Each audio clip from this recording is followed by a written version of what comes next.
safe and doing well, praying for him and his family and for all of those at the rally as we await further information. Jill and I are grateful to the Secret Service for getting him to safety. There's no place for this kind of violence in America. We must unite as one nation to condemn it, a sentiment that we've been hearing from a number of officials on all sides of the aisle on this day and these remarkable events that have played out. Let's go back to Pierre Thomas, our Chief Justice correspondent in Washington, who's been talking to his sources. Pierre, one thing that we have learned in recent moments is that they are treating this as a possible assassination attempt until they learn otherwise. This is an all-hands-on-deck moment, period. Law enforcement officials said this will be treated as an assassination plot until it's not. The source also gave an update saying that former President Trump, was still at a medical facility as a few moments ago receiving treatment, but that he was doing fine. Again, we emphasize no life-threatening injury to the president. But again, as of a few minutes ago, the president was still at a medical facility receiving treatment. The FBI is also now going to engage in this investigation.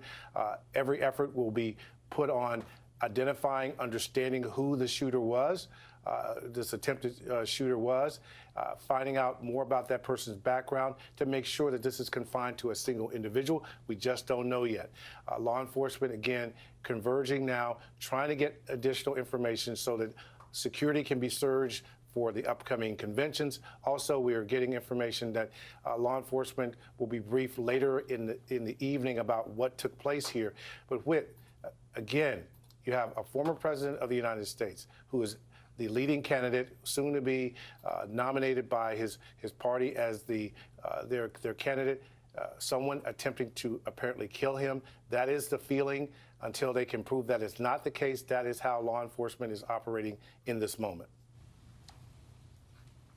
Pierre Thomas for us, thank you so much. I do want to note we are awaiting word from President Biden. There is a podium that has been set up there that is Rehoboth Beach, Delaware. That's where President Biden was spending the weekend. We're told that we're about 2 minutes out from the president speaking tonight. Of course, he sent out that statement earlier, and we know that the president has been briefed by his staff and by the Secret Service. We're also learning that there's heightened alert across the country. We're getting reportable information from our sources here in New York City saying that following this possible assassination attempt, security is being increased across New York City. They say out of an abundance of caution, the NYPD is increasing its presence across the city, including at Trump Tower, 40 Wall Street, Foley Square, and City Hall. No specific threat, though, in connection to New York at this time. Here comes President Biden. Let's listen. All the agencies in the federal government as the situation, based on what we know now. I have tried to get a hold of Donald. He's with his doctors. Apparently, he's doing well. I plan on talking to them shortly, I hope, when I get back to the telephone.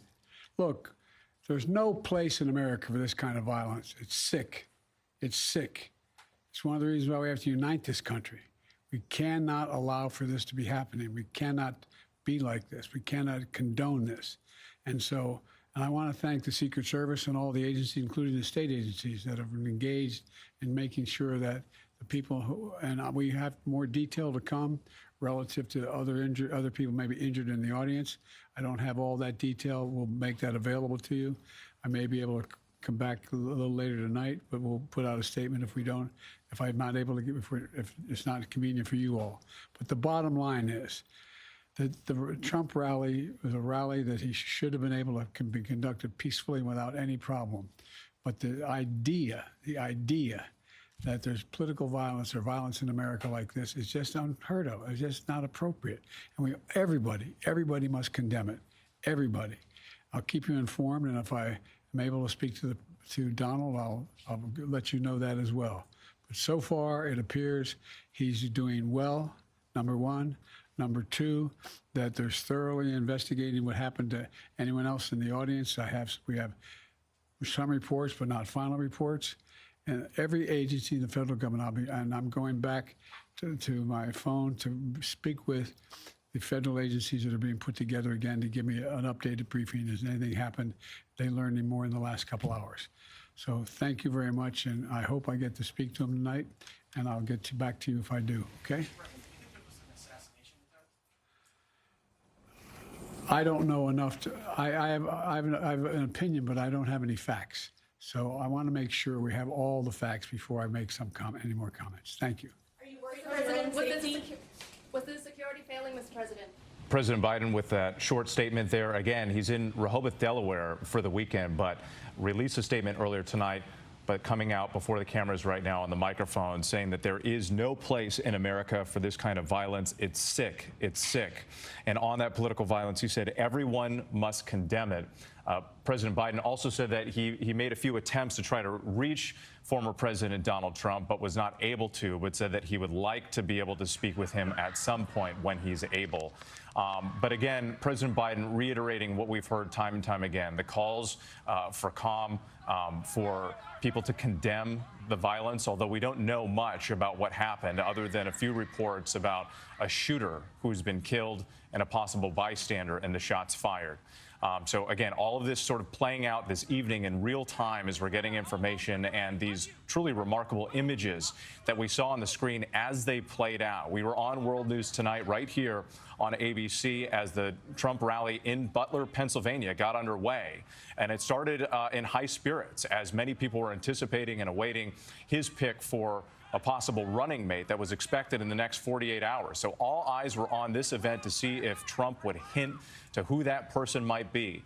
And it was a matter of minutes later when we heard those popping sounds and we went back to Rachel Scott, who told us what happened as it occurred. You see the Secret Service there surrounding the former president, forming a human shield around him, them escorting him off the stage. And as the crowd started to realize that Trump was okay, there were cheers, and he pumped his fist in response before he was led away.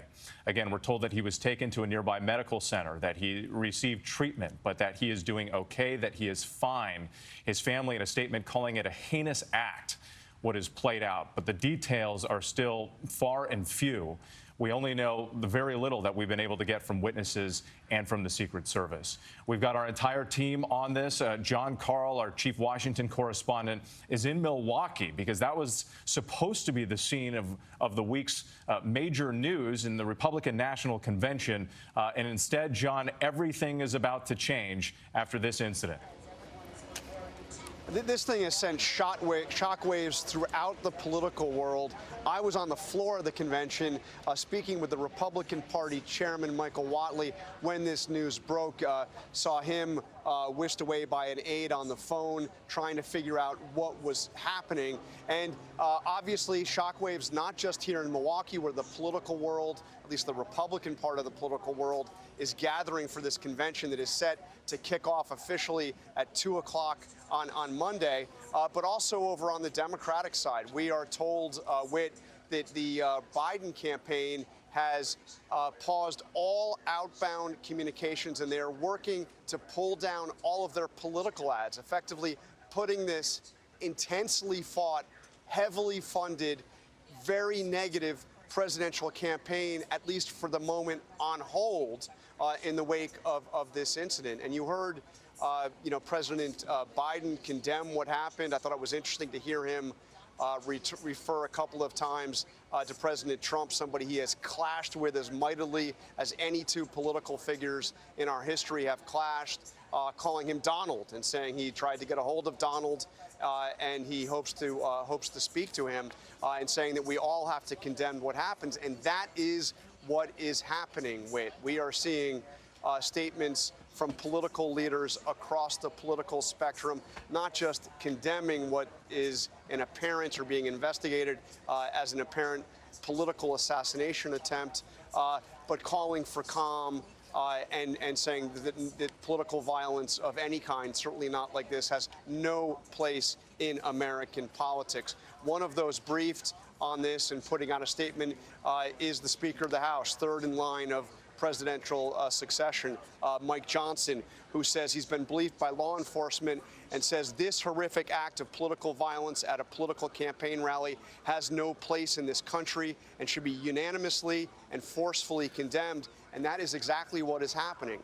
We're hearing from former President Obama, former President Clinton. Obviously, you just heard from President Biden. And I think quite movingly from a former congresswoman named Gabby Giffords, who herself was severely wounded in political violence at a campaign event of hers in Arizona. Gabby Giffords putting out a statement saying, political violence is terrifying. I know. I'm holding former President Trump and all those affected by today's indefensible act of violence in my heart. Political violence is un-American and never acceptable, never. A view that is being uniformly expressed across the political spectrum and obviously beyond the political world. And obviously, John, something we also heard from the witnesses who were there tonight and witnessed this chaos and the bloodshed, asking for prayers, not only for former President Trump, but for the bystanders, or at least one who may have been killed in this incident. John, thank you. Stand by. We'll come back to you as the developments persist throughout the night. But I want to go back to Mary Bruce at the White House. Mary, just getting some more information before I come to you, because we're also told now that FBI personnel are on the scene in Butler, Pennsylvania. The FBI will work jointly with the U.S. Secret Service as the investigation moves forward. And Mary, I just wanted to pick up with you on something that John noted, too, about Biden reaching out, trying to speak with former President Donald Trump. These are two men who do not speak to each other. I mean, they hardly even acknowledged each other in that debate a couple of weeks ago. So the president trying to reach out, the former president trying to at least, give as much of a perception of unity in this moment of tragedy in America. Yeah, and you heard with the president there essentially arguing that now is not a time for politics, that this is a moment where the country has to unite. You heard the president saying there is no place in America for this type of violence. And as John noted, yes, it is certainly unusual to hear President Biden refer to Donald Trump by his first name. And yes, we know that he tried to reach out to him. We don't know why he wasn't able to get a hold of him, but the president says he's going to continue to try. And this, you can't understate how much it has completely and totally upended this campaign, this race, this moment that we are in America. We were just days away from the Republican National Convention. We have seen, of course, a ratcheting up of divisive rhetoric in this country. We were at a point where you were hearing, as Joe Biden has been facing a lot of doubts from those within his party about the future of his own candidacy in this race. He has been urged by others to take the fight to Donald Trump more forcefully, to outline more forcefully the case in this race. All of that now coming to a halt. The campaign announcing that they are trying to pull down, they are going to be pulling down their ads off of the airwaves. That this is a moment where instead of ramping up, you are having the campaigns hit the pause button completely. Now, what will that mean? How will that change this race? Will it change the way the two parties talk about each other going forward? Will it actually bring the country together? All huge questions and things that remain to be seen in the coming days. And just one more thing, I do think it was interesting. The president there was asked if he thought this was an assassination attempt. He said, I have an opinion, but I don't have any facts, echoing what I think many Americans are thinking right now. Absolutely. Mary Bruce, thank you so much. I do want to bring in District Attorney Richard Goldinger from Butler County, Pennsylvania. Richard, thank you so much for your time. We appreciate it. We've been reporting this information that you gave to some of our team here at ABC News about the shooter being dead and at least one bystander, possibly a second, also killed. What more can you tell us about this incident? Well, I'm sorry to be talking to you under these circumstances, but yeah, I can confirm that the shooter is dead, and we have one spectator who did pass away as a result of this incident. The second individual that was removed from the scene is in what I would say serious condition. I don't know their condition at this point, but we do have at least two spectators that sustained injuries, or obviously the first one passed away from the shooter. Forgive me, just to confirm, so the shooter is dead. You noted that, but earlier we reported possibly two spectators were killed. So now you're saying, just to clarify, one was shot and killed, another one sustained serious injuries. Their condition at this point, unknown? That is correct, yes. Do we know anything about this shooter? At this point, no.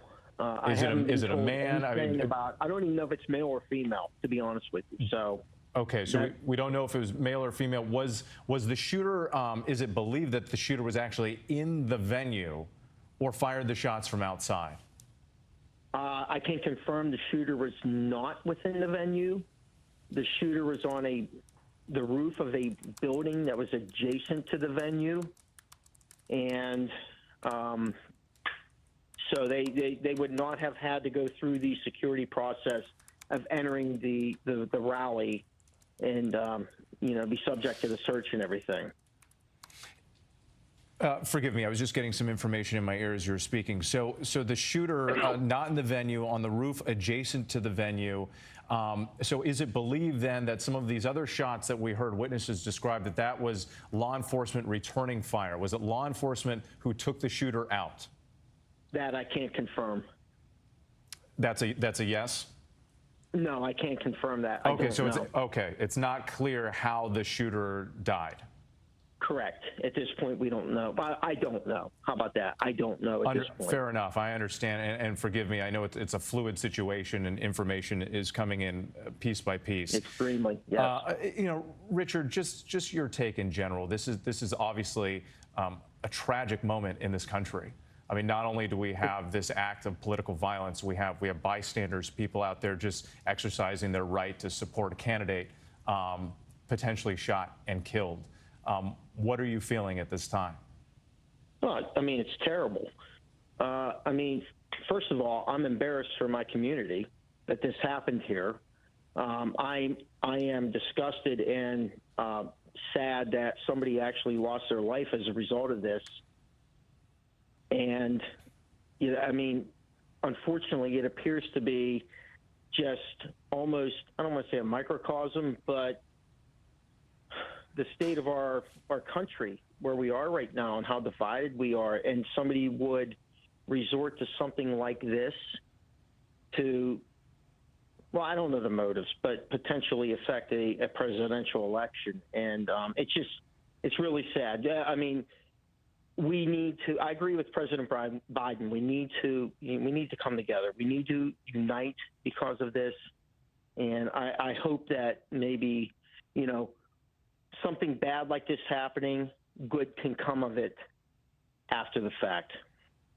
Yes, let's all hope that could be the case, and perhaps this country could have a moment of unity in what has been a very divisive time, and only getting painful by the minute here as we get more details about what happened. I do want to ask you about the bystanders. Do we know any information about them, where they were seated during this event? I don't have that information at this point. I'm going to guess that they were probably seated behind President Trump, based on the whole thing. But I don't know. I shouldn't even speculate. Understood. Again, Richard Goldinger, we truly appreciate you taking the time this evening, and we're wishing the very best. Our hearts go out to you and your entire community as you try to build back from this tragedy. Thank you again.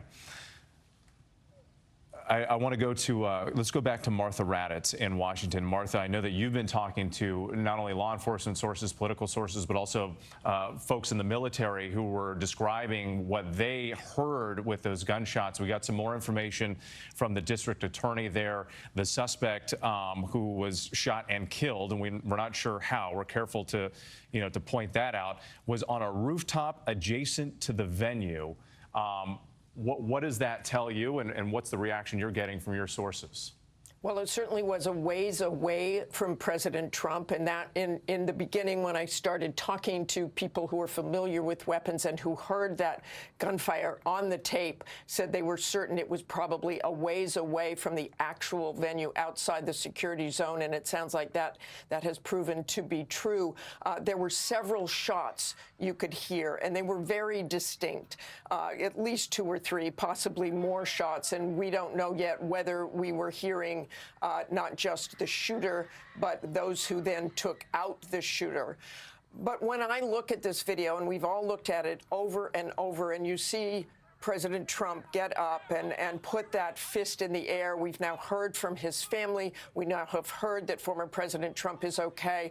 But this is an incredibly sobering moment for former President Trump, for his family and for the country. There is always a possibility something can go wrong. He is surrounded by security doing the best job they possibly can, the Secret Service, but these things can happen.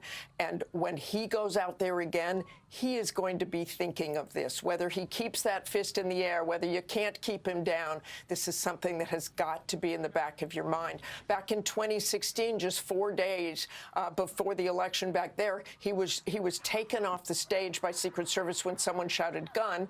There wasn't a gun. He was okay. Nothing happened. But even that, I mean, you can see that moment of fear in someone's eyes, and they have a right to be afraid in something like this. I also think what we're going to have to see in the coming days, and we talk about this divided country, we talk about this heinous act, is who this shooter is, what the motive actually was, where they come from, why they did this. This will be pivotal in how the country reacts, how former President Trump's supporters act. This is something we really have to keep our eyes on in the coming days. And not to mention the serious questions about security. I know you and many of us have been to these Trump rallies before, and you go through so much security to get inside the venue and the metal detectors, and they check your bags and everything. There are prohibited items, things you cannot bring inside. But to get this information from the DA now that the suspect was on top of a roof adjacent to the venue, that raises serious questions about whether something, a potential threat, was overlooked. Well, I think, again, you cannot protect someone from everybody. There are ways to get to people. I think on the venue itself, obviously, and we've all been there, and they go through the magnetometer. But if you are a long way away and you have a weapon, I know certainly they have probably snipers positioned in certain places, but I've been to events too and think, oh, wow, look at that building over there. Someone could get up there. I hope they have somebody there. They are not in every single spot at every single rally, and that's what people take advantage of. I mean, I think the Secret Service would be the first to say we do our absolute best, we lock down what we can, but people keep trying, and they keep trying to get in. But we will learn more on that too. Any kind of investigation going forward, which will take weeks, months, probably years, how this happened. Yes, this is just the very beginning. Martha Raddatz, thank you so much. I do want to go back to another witness here, Stephen Lasko, who was at the Trump rally. Stephen, if you can hear me, I understand you were only about 100 feet away from the former president. Describe what you saw and what you heard. About 100 feet away from him, you know, could see his face. He was right there talking, having a good time. And, you know, you heard one shot, two shot. It sounded like, you know, bang, nothing crazy. And then you heard maybe 3 or 4 more. And that's when everyone got quiet, started panicking. Trump dropped right to the floor. I guess Secret Service jumped on top of him and shielded him. But, you know, as soon as everyone in the crowd figured out what was going on, we all ducked, and my buddies just jumped on top of me, piled on top of me. You know, and we had no idea what was going on. You know, you're in total shock, you're shook, and, you know, you can't feel your legs. But we were trying to decide if we wanted to get up and run, and we had really no idea what to do. And next thing you know, you see bullets, or you hear bullets flying, and I believe a bullet hit the hydraulic lift that was holding up the speakers, and that thing almost collapsed. There was hydraulic fluid and water spitting everywhere all over the crowd. And then before you know it, everyone just gets up and starts running. But and Trump Stephen, did stand. Oh, forgive me. I'm sorry. There's a little bit of a delay, but on that note about everybody getting up and running, we're actually showing video that you shot on your cell phone. And this is the moment with people running out of the venue. Describe what that was like, and when were you actually able to get out? It was pretty stressful. You know, I'm looking around trying to make sure all my buddies who came with me were with me. And, you know, it took probably a good 10 minutes to get out of there, to get out of the whole area. And, you know, before you know it, there's ATVs and UTVs flying and ambulances and all that kind of stuff. And we're trying to figure out how to get out of there and get home. But you know, we made it. And when we walked out to the road, they had, you know, police blocking everything off. And we actually found out where the building was that the shooter was shooting from. They had it all taped off. I guess it was like an agricultural warehouse, something like that. So, you know, it was pretty scary. It's like you're in the movies. Stephen, forgive me again. I'm sorry. There's a little bit of a delay with the connection, but did you say that you were able to see the building that the shooter was allegedly perched on top of here? You said it was taped off by law enforcement. What did it look like? It was like a kind of like an airplane hangar, maybe, you know, like a warehouse for agricultural equipment, I guess. ARC, AGC, something like that on the side. But once we were out, maybe 30, 40 minutes after, you know, they were taping it off, investigating it. They had the dogs going and all that stuff. You know, there was traffic jams everywhere. It was kind of hard to. How far away was that area from where the former president was standing? Maybe 300, 400 yards, maybe less, honestly. And Stephen, when you hear that people who were there in the crowd with you, other bystanders, at least one, maybe more, were killed, how does that make you feel? Honestly, still kind of numb to it. You know, it's hard to process all this. You know, your heart rate is through the roof. But you know, best wishes for their family, and you know, they were supporting the country that they love. And in the meantime, it's definitely sad, and you know, it's heartbreaking, honestly. And Stephen, we've been hearing from people on both sides of the aisle, Republicans, Democrats, you know, independent candidate, RFK Jr., and all with the same sentiment, condemning political violence, saying there's no place in this country for something like this. And I just wonder, from your perspective too, you're out there, you're exercising your right to support a candidate. You know, what message do you have for people out there? Because the country is at this political boiling point. There's so much division and anger and hatred right now from one side and the other. What would you like to tell people? You know, at the end of the day, whether you're on the left, the right, the center, or you don't believe in politics at all, we all still put our pants on in the morning. We all breathe the air and go to work, you know, and a lot of these issues, in 10 years, no one even thinks about them or cares about them. So we're all people at the end of the day, and you know, it's not worth taking someone's life over political beliefs or whatever. It's just senseless. Well, Stephen, I think many people would agree with those words. Thank you so much for your time. Thanks for sharing that video, and we're so glad and thankful that you and the people you were there with are doing okay. Thanks again. Of course, and as Kelly Clarkson says, what doesn't kill you makes you stronger. Well, let's hope that that's what happens in this country from here forward. The country definitely needs a moment of healing as we work closer and closer to Election Day. Stephen, thank you again. Let's go back to Rachel Scott. I believe she's still there in Pennsylvania. She was at this event, and Rachel, you've been speaking with witnesses. And who are you with right now? Yeah, I'm with a woman named Erin. You were in the very first row in the middle seat, you told me. What did you see? What did you witness? I was in the first row, and I was in the middle. I was directly in front of President Trump. So I saw him come on the stage, and it was maybe about 3 or 4 minutes. Everybody, all the photographers saw him come in. They all cleared away. He started speaking, and then we heard pound, pound, pop, pop, pop.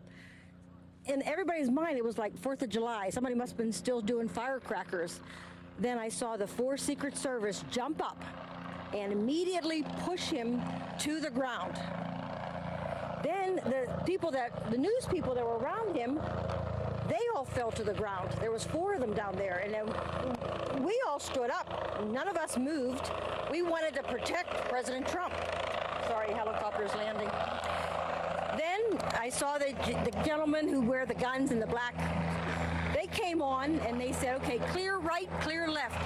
On 3, we're going to lift them. So they lifted President Trump up, and he said, I got to get my shoes. His shoes must have fallen off when they pushed him down. I saw the red blood on his right cheek. Then when he turned, I saw the ear from the top to the bottom with red. Erin, I'm just going to have the camera turn really quickly because we are seeing a helicopter landing. For everyone that is watching at home, this is obviously still an active crime scene where we are all standing right now. We are just yards away from where this rally was taking place. We're seeing a helicopter touchdown. We've obviously seen more and more police presence in the last hour following these events that occurred. And there are still supporters that are still trying to leave this area. You are one of them. There were hundreds of people here here. And so the parking lots were very full. There was a line to get out. And so there's a little bit of a traffic jam also as well. So you described those moments. You heard the pop, pop, pop. Everyone went down for cover. How are you feeling? How are you processing this? Well, everybody in the first row, nobody went down to the ground. They all stood up. They wanted to protect the president. All we were concerned about was him. And then kind of the Secret Service, when he got up and got into the vehicle, they told us to sit and stay seated because there was things going on. And from what I hear, there was possibly 2 shooters. There's a gentleman here that has a picture of one of the shooters that was rolled off of a building. And he was shot by the sharpshooters that were behind Trump. And I saw a gentleman leave from the left stands, and he had red blood all down his shirt. He wasn't hit, but I think he was around somebody who was. So just picking up little bits of things. We're all in shock because we never expected this. I mean, it's a beautiful rally, a beautiful night. I don't know. If no one's ever been to a Trump rally, it's very congenial. People look out for each other. It just seems like you don't see any fights and you don't see any animosity and you don't see too much. They're all pretty much focused on the president. And then with this to happen, it's just stressful. It's just sad. Very sad. This is an open fairground where we are standing here. It was a very hot day. People were coming in with their water bottles. As you said, there was this sense of sort of joy, excitement to see the former president. All of this unfolded within minutes of him taking the stage. I don't think it was 3 to 4 minutes, I would say. He hardly got a chance to do his, waving at everybody and welcome and maybe a couple words on the teleprompter. But some people tell me that they think one of the shots hit the teleprompter and that could have made him with the cheek. Interesting. Yeah, there's a lot of unconfirmed reports still out there. We're also sorting through this. He did leave the stage on his own. He walked down the steps. I saw that. And then he put his right hand up and fist up and said, "Stay strong, everyone." And he kind of turned like he was exiting. He was making sure that all those people like us that were standing up knew that he was okay. Well, we so appreciate you taking the time, and I know you were waiting to clear out from this area as well. Everybody's just praying for our president. That's how everybody is here, so thank you. We're so happy that you are safe. Please get home safe. Again, that is just one of the many witnesses that we've been talking to here that are leaving these fairgrounds now after this incident occurred. As you can tell, still a little shaken up there, still processing what happened, replaying those events in our minds for what we all heard, that sound of the pop, pop, pop, pop, pop, people rushing, taking cover, seeing the former president being rushed off the stage, and then ultimately all of us being rushed out of this area. Many members that were inside, many of the Trump supporters are still waiting to leave here with. Yeah, you get the sense as we've been talking to them one after another, many still in shock. I mean, how do you process such a thing, right? Something you don't expect like this act of violence. Rachel Scott Forrest, once again, thank you so much. I do want to bring in John David Longo, the mayor of Slippery Rock, who was with former President Trump right before the rally. Mayor, if you can hear me, where were you when the shots rang out? I was just left of the stage, sir. So to the right of the president, I was front row there, right on the barrier when the shots rang out, and still trying to piece that together. I heard those sounds and immediately I thought I knew what I heard, but I didn't want to believe it. I thought for sure it might have been a firecracker or a gag, but by the time I heard the second one, my ears recognized the sound, and it's just a very sad situation to be in. I put my wife down to the ground and covered her up, and everybody around us, we're making sure that everybody was low to the ground and staying still and out of the way so that our law enforcement officers and Secret Service could understand the situation while I also was scanning because we weren't quite sure exactly at that time where the fire was coming from. And forgive me, Mayor, I couldn't hear you for a second. Did you say that as you were hearing the gunshots and everybody dove to the ground, that you dove down and tried to cover up your wife? I did. I tried to cover up my pregnant wife. We just found out we were expecting a few weeks ago, and I came here with her and my family today to come and bring them to hear President Trump speak. And my wife and I were blessed enough to be able to meet the president 15 to 20 minutes before he took the stage and had a pleasant conversation with him, and it was all smiles. And of course, that was stolen from us when this maniac decided to do what he did. And unfortunately, somebody in the bleachers right behind us was murdered by this monster. And how does, what's your reaction to that, to learn that at least one person lost their life today who was just there at the same rally that you were attending? It's sad does not describe, what that feeling is. This individual came here likely with a smile on their face, looking for hope and inspiration, looking to hear from President Trump in a place that is deep in the territory of blood red Trump country, and he did not get to leave here today with his life, and now his loved ones are probably wondering just how it is that something like this could have been possible. Mayor John David Longo from Slippery Rock, thank you so much for your time, and we're thankful that you and your family are okay tonight. Thank you. Thank you.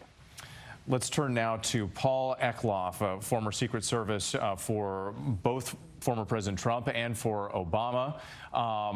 Paul, talk to me about this investigation as it stands now. Obviously, we've had reports that the Secret Service, other law enforcement agencies are treating this as an attempted assassination unless they hear otherwise. How is an investigation like this pursued from here on? Yes, sir. These cases are exactly what the Secret Service trains day in and day out for. Unfortunately, it puts into sharp focus that the Secret Service as we know it today exists due to a history of political violence in this country, and they work tirelessly every day to prevent anything but the peaceful transfer of power. In this case, the Secret Service prepares for these contingencies by having agents in place for crime scene prevention, and they perform what's known as an interim federal presence before the FBI conducts the actual investigation on an assassination attempt. Paul, thank you so much for giving me. Stand by for a moment because we're just getting new information right now. I want to go back to John Carl in Milwaukee. John, you're learning more from Trump himself. Trump, I'm going to read it to you in its entirety, Whit. He says, I want to thank the United States Secret Service and all of law enforcement for their rapid response on the shooting that just took place in Butler, Pennsylvania. Most importantly, I want to extend my condolences to the family of the person at the rally who was killed and also to the family of another person that was badly injured. It is incredible that such an act can take place in our country. Nothing is known. This is Donald Trump saying nothing is known at the time about the shooter who is now dead. And here's key new information in this statement from Donald Trump. I was shot with a bullet that pierced the upper part of my right ear. I knew immediately that something was wrong in that I heard a whizzing sound, shots, and immediately felt the bullet ripping through the skin. Much bleeding took place, so I realized what was happening, and then he ends it, God bless America. So a statement from Donald Trump that he has posted on social media saying that he was shot in the right ear by one of the bullets as they went by, much bleeding, and expressing his condolences to somebody at the rally who was killed, another person that was injured. That statement from Donald Trump. And now, John, as you've been with us for hours now, it's the puzzle pieces are starting to come together, at least in terms of the event today and what happened. You know, we don't have the who and the why yet, but we're starting to get the how and how this all played out tonight, because we saw earlier those images of the former president with the blood trickling down the right side of his face. We saw him flinching as he was speaking when the shots first rang out, and then reaching for his right ear, and then now that confirmation from the former president himself. And John, I know that politics isn't really at the center of the conversation in this moment, but I can't help but just point out that you're standing in Milwaukee, you know, at the headquarters of what is supposed to be the Republican National Convention this week, major events that were supposed to take place. How do you expect that not only the Trump campaign, but the Biden campaign will then respond to all of this? What did the next few days and weeks look like on the campaign trail? I mean, what we're seeing immediately is a pause to the political, to this very heightened stage of this campaign. The Biden campaign has said that they have they've closed off all outbound communication. They're attempting to take down their television advertising across the country right now. We've seen statements come in from across the political spectrum. Former presidents, George W. Bush, Barack Obama, Bill Clinton, the current president, Joe Biden, who we've heard from both in a statement and in a in a live statement to the country, condemning what has happened, offering their well wishes, prayers for Donald Trump and for those who were at his rally. We're seeing this from people who are Trump's allies, from those who are adamantly opposed to him. But there's something else we're seeing that I have to say. We're already seeing some very divisive rhetoric in an attempt to politicize what has been roundly condemned by everybody. You have seen some of the president's allies suggest that Joe Biden himself bears responsibility because of the rhetoric that we've seen in this campaign. We saw a statement to that extent coming from J.D. Vance, one of those who's waiting right now to find out if he's going to be Donald Trump's running mate. We've seen a member of Congress say much the same, except directly pinning the blame on President Biden. So for now, across the political spectrum, a pause, universal condemnation, but the early indications are that that's just not going to last very long. It could get ugly very soon. There should be a moment where the country has a wake-up call that the hateful rhetoric that we have seen across the political spectrum is simply dangerous. We know death threats have become a matter of due course for political figures in this campaign. Even before this campaign, this should be a time for people to say it's time to step back, make it clear that violence has absolutely no place in American politics.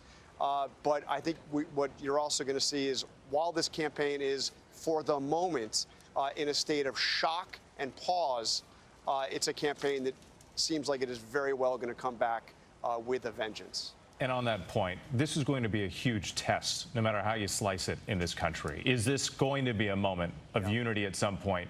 Or is this a moment when people just flee back to their tribal corners, and start throwing rocks at each other again? That is going to be a major test for this country to wait and see what happens in the days to come. John Karl for us, thank you so much for that. I do want to bring also on that note, we have Rick Klein, our political director for ABC News, and our D.C. bureau chief joining us right now on camera. And Rick, pick up on some of these notes that we're getting from John Karl and just some of the reaction that you're getting tonight.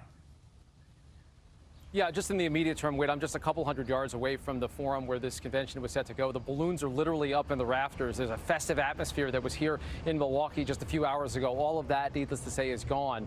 There are social events that have been canceled for tonight. No convention business as of now has been impacted. No changes to the convention that's set to start on Monday. But it has definitely changed the mood, the tone, the tenor of the campaign. The news from the Biden campaign that they have pulled all of their advertising and paused their campaign communication. And as John referenced, some very ugly things that are being said just in terms of statements right now. A lot of accusations going about and a lot of heated rhetoric even at this time that has kind of chilled politics overall.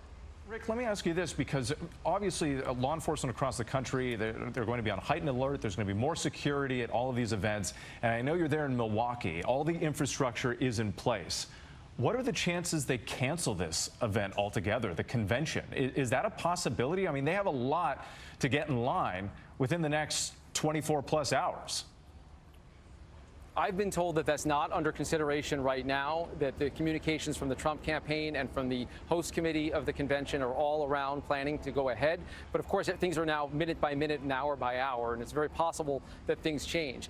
The security around a convention is intense. Whit, as you know, it is very, very difficult to get anywhere near an arena. There are multiple checkpoints, metal detectors. It's much harder than just going through airport security. There are a lot of layers of security, but then again, there's a lot of layers of security at events from presidential candidates, and the lapse or apparent lapse that occurred in Pennsylvania today is definitely going to impact the way that things are planned here. And if it were to go ahead, I would predict that Milwaukee's going to be something of a fortress. It's going to be very difficult to go or do anywhere, and everyone will be on an extra set of alerts, maybe rightfully so.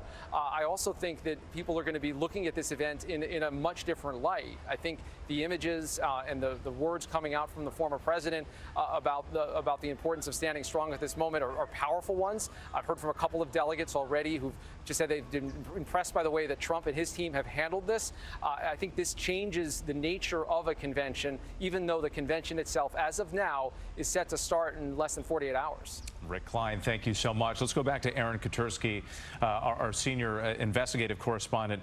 Aaron, you're getting more information, details about the shooting itself. Secret Service just a moment ago put out a statement saying that during the Trump campaign rally in Butler, Pennsylvania, at approximately 6:15 p.m. Eastern Time, a suspected shooter fired multiple shots toward the stage from an elevated position outside of the rally venue. The Secret Service personnel neutralized the shooter, who is now deceased. The Secret Service, the statement says, quickly responded with protective measures, and former President Trump is safe. One spectator was killed, 2 spectators were critically injured, and the incident is under investigation. That's an official statement from the U.S. Secret Service. Law enforcement sources would tell ABC News the shooter was at a distance of 200 to 300 yards away in an elevated position. He was on a rooftop adjacent to the venue, and those same law enforcement sources are telling ABC News he fired as many as 8 rounds from an AR-15 style rifle. And Aaron, this information that you bring us also lines up with what we've been hearing from witnesses. Many of those who were fleeing the venue itself, talking about a separate location, a rooftop that was then taped off with caution tape. The law enforcement dogs were searching the area. So again, as we've been on the air now for a number of hours, it's sort of this drip, drip, drip of information. But I wanted to pick up, Aaron, with a question that I was thinking about when Rick Klein was talking there from Milwaukee. Because even though, and you know this because you've done so much reporting about the heightened threat level across this country and the warnings that law enforcement have had about the threat of political violence, in this situation where they're treating it as a potential assassination attempt, law enforcement across the country must just be scrambling to sort of change their protocols and procedures to try to deal with any sort of massive event, especially as it pertains to any political venue. Well, the political venues are usually come upon quite quickly. The campaigns will choose them. The Secret Service will do some kind of a security assessment and do what they think they need to do to keep the protectee, in this case, former President Trump, safe. Now, they undoubtedly would have accounted for nearby rooftops.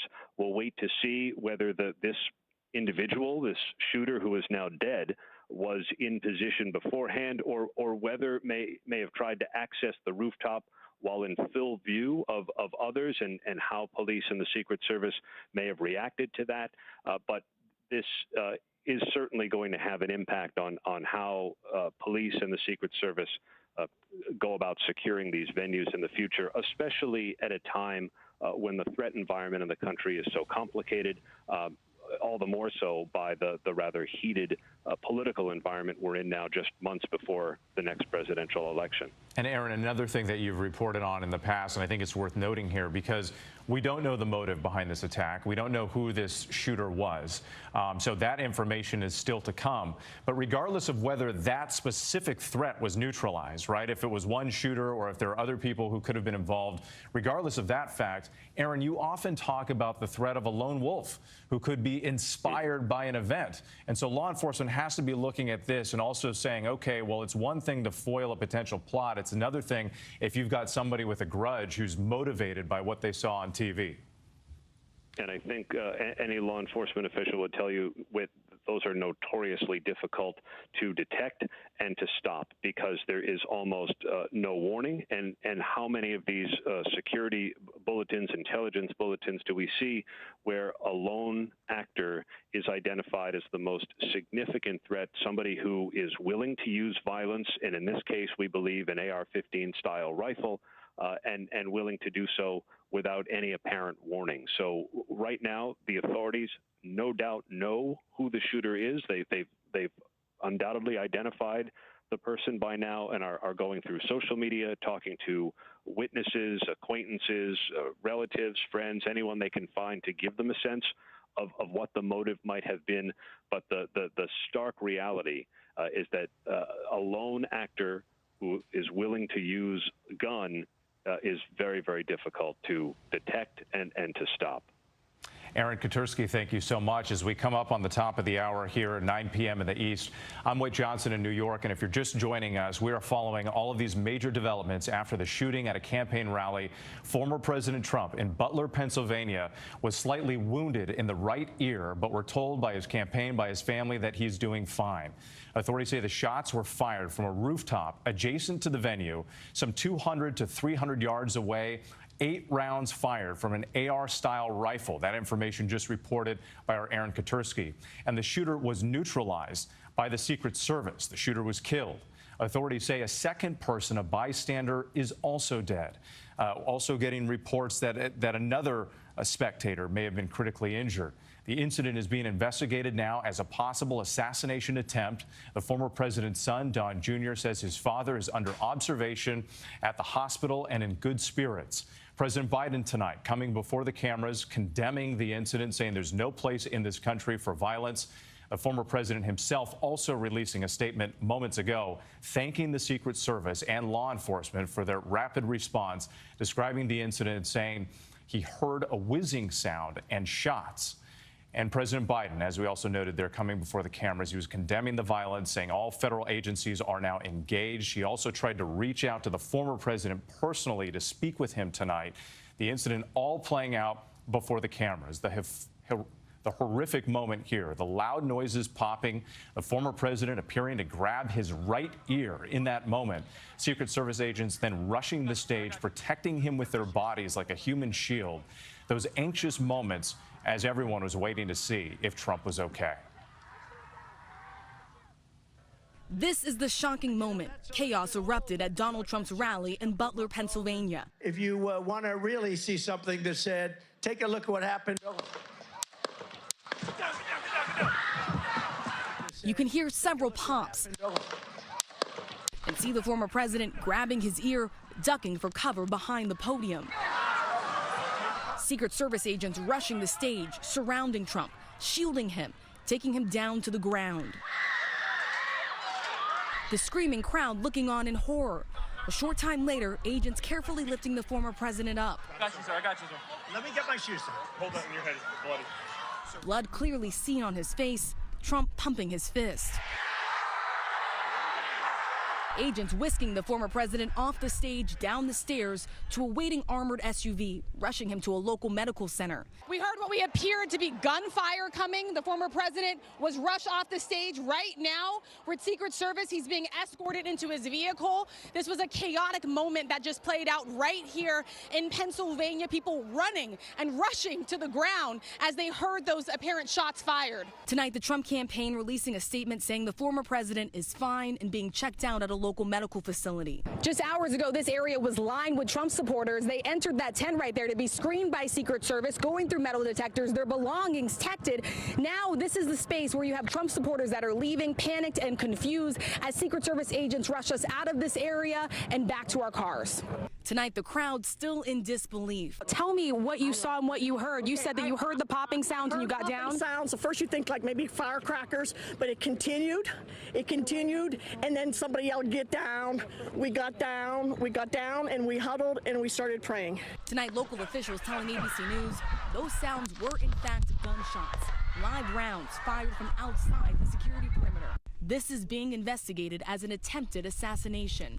And tonight, the local district attorney telling ABC News at least one person is dead and the shooter is dead as well. Tonight, President Biden addressing the nation. I have tried to get a hold of Donald. He's with his doctors. Apparently he's doing well. I plan on talking to them shortly, I hope, when I get back to the telephone. Look, there's no place in America for this kind of violence. It's sick. It's sick. It's one of the reasons why we have to unite this country. We cannot allow for this to be happening. We cannot be like this. We cannot condone this. But the idea that there's political violence or violence in America like this is just unheard of. It's just not appropriate. And everybody must condemn it. Those words from President Biden tonight saying everyone must condemn it, something that we've been hearing from politicians on both sides of the aisle. And Rachel Scott is back with us now. Rachel, you've been here since the beginning tonight. We were talking to each other during World News as the rally was just getting underway, and you've been getting these horrific stories from witnesses, and you're with another one tonight. Yeah. Yeah, we're with another group of witnesses that saw what happened. I will tell you, hours ago, this area right here was filled with Trump supporters eager, waiting to go inside of that rally. Right now, tonight, this is an area where Trump supporters are gathering. They're left with shock about what happened. Tell me what you saw inside. Yeah, I was just about like 30 feet from Trump, and then I saw the people that had been shot, and they were bringing them down in the stands right above me, and I just didn't want to get down. I just kept standing. But I saw, I saw the man that was hit in the head, and there was a lot of blood, and I knew there was no way he was going to survive that. And then there were two of them that they brought down, but it was like real chaos and chaotic, but I didn't get down, and so it was very interesting. We were just right there, about 40. What was going through your mind as you saw that person with tons of blood on them? Yeah, at first I was thinking, I thought different thoughts, like maybe this was the shooter and then he committed suicide, or maybe someone shot him. That's what my first thoughts were. I didn't think about just like someone that was in the stands. Yeah, that's what I thought. And now knowing that this is someone that was in the stands, how are you processing this? No, I think we're all in shock. Yeah, we're numb. That this happened. Can I say, when I heard this going on, I thought it was a firecracker. Just like with Kennedy, people thought it was a firecracker. And I looked, we were 20 yards away from Trump, and then we were 20 yards away from where I thought it was a firecracker, but then now I'm thinking maybe those were bullets that were going over our head. Yeah. And then they were saying, get down, get down, get down. I just wasn't processing. It took me like 2 minutes, and I finally hit the deck. But I think it's just like you're in shock. And how did the guy get the gun in there? How did he get the gun? Yeah. Well, let me ask you this, because is this your first Trump rally? No. No. So I've covered a number of Trump rallies. I've been to almost every single Trump rally this cycle. You've been to a number as well. You're fully aware of the security precautions. Trump supporters, as they're making their way in, they have to go through magnetometers. Your bags are searched. Your pockets are searched as well. And so any area where you're around the former president, there is a sense of safety. Yeah. And so to have this occur, what was going through your mind as you heard gunfire, get down, get down? I think first I was in shock, but I do think I'm drawn to some of this I tried out for the Secret Service. I passed everything, but then they said, take your glasses off. That was the end of it. So my whole life would have been changed, but I couldn't see. But I guess I like to be where the action is in some ways. So, but I mean, not this, obviously this is just horrible, just horrifying. But Trump survived. That's good. It would have been horrible news, worse news if he had been killed. So that's good. At least we had that. But yeah, we're all in shock. Yeah, it's really something. I just got done saying every generation thinks, well, we're past that. We're not going to have any more assassination attempts, and then you have something else, and maybe that's really hard to stop.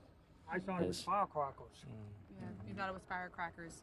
Yeah, I mean, so many people did. Initially, when that first happened, there was a lot of confusion for everyone that was inside of that fairground near. We heard the pop, pop, pop, pop, pop sounds. We heard shouts of gunfire, but we did not know for sure. We were just all told to get down. And then from my understanding, it was also law enforcement that told you all to just stay down, even though the former president was already escorted, to make sure that they had the situation under control. They kept saying, stay down, but then curiosity overcame me. After about 5 minutes, I stood up, and there were like 6 or 7 men with AR-15s or whatever, whether they AK-47s or AR-15s, and they were just like hawks. They were looking around, staring at everybody, and their guns ready, and one guy looked kind of nervous. I mean, it was just, I was just kept thinking that we're going to be a part of history here, so. Yeah. But it's just it's horrible. I felt bad for that guy that was shot, because there was so much blood and things. So, he was right above me, so I thought, oh, there's no way he survived that. But, yeah, what a day.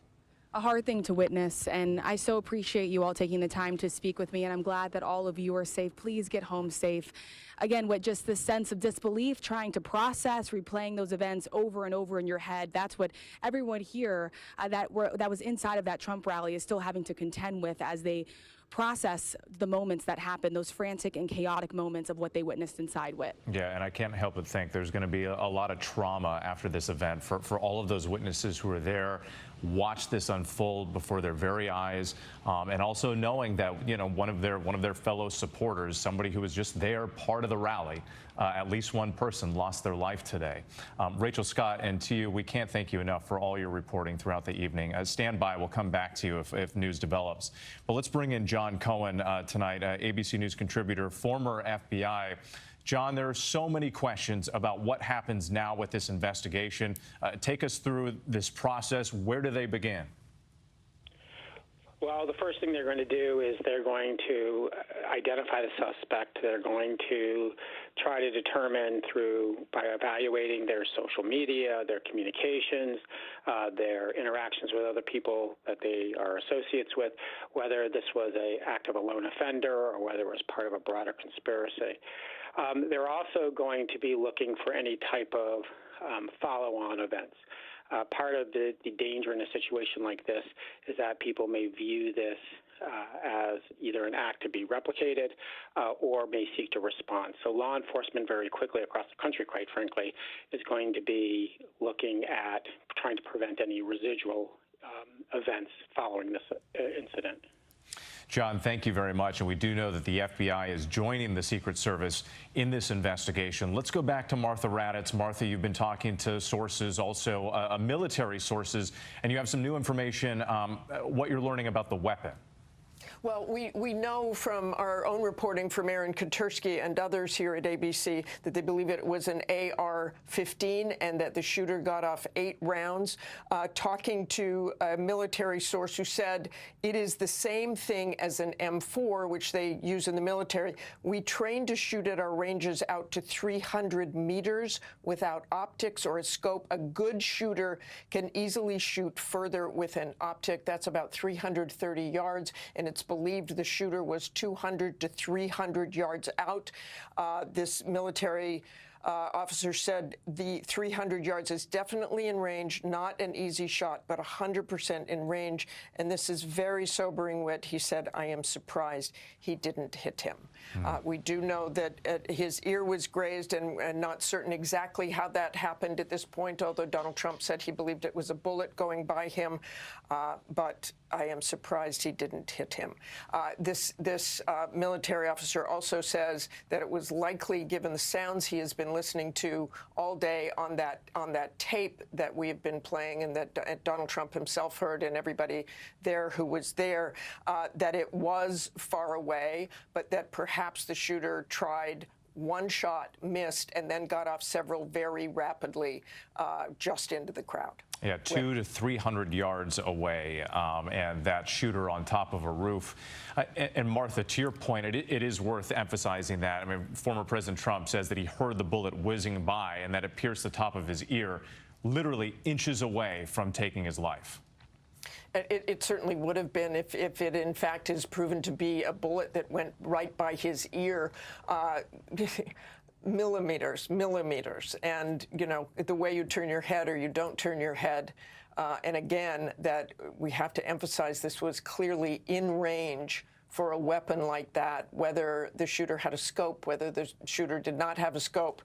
Even without a scope, this military officer says you can take someone out at that range. Again, the dangers of these kinds of events with people way outside of the event itself, way outside security, and that is something the Secret Service is going to have to look at, local law enforcement as well, how this person got on that roof undetected by police or anyone else carrying a rifle up there, carrying an AR-15. And again, we still don't have information about the threat itself, the motive, who the shooter was.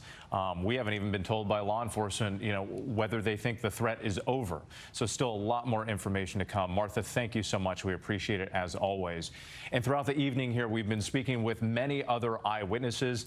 You heard from Rachel earlier. We spoke to some live on the air who were at the rally describing how the former president had just started to speak and then the shots rang out. What you saw and what you heard, you said that you heard the popping sounds and you got down? Sounds. At first you think like maybe firecrackers, but it continued, and then somebody yelled, "Get down." We got down, and we huddled and we started praying. And we just started praying, and thank God, a little while later, we got up. When we saw other people get up, we saw Trump get up, raise his fist like I'm okay, and we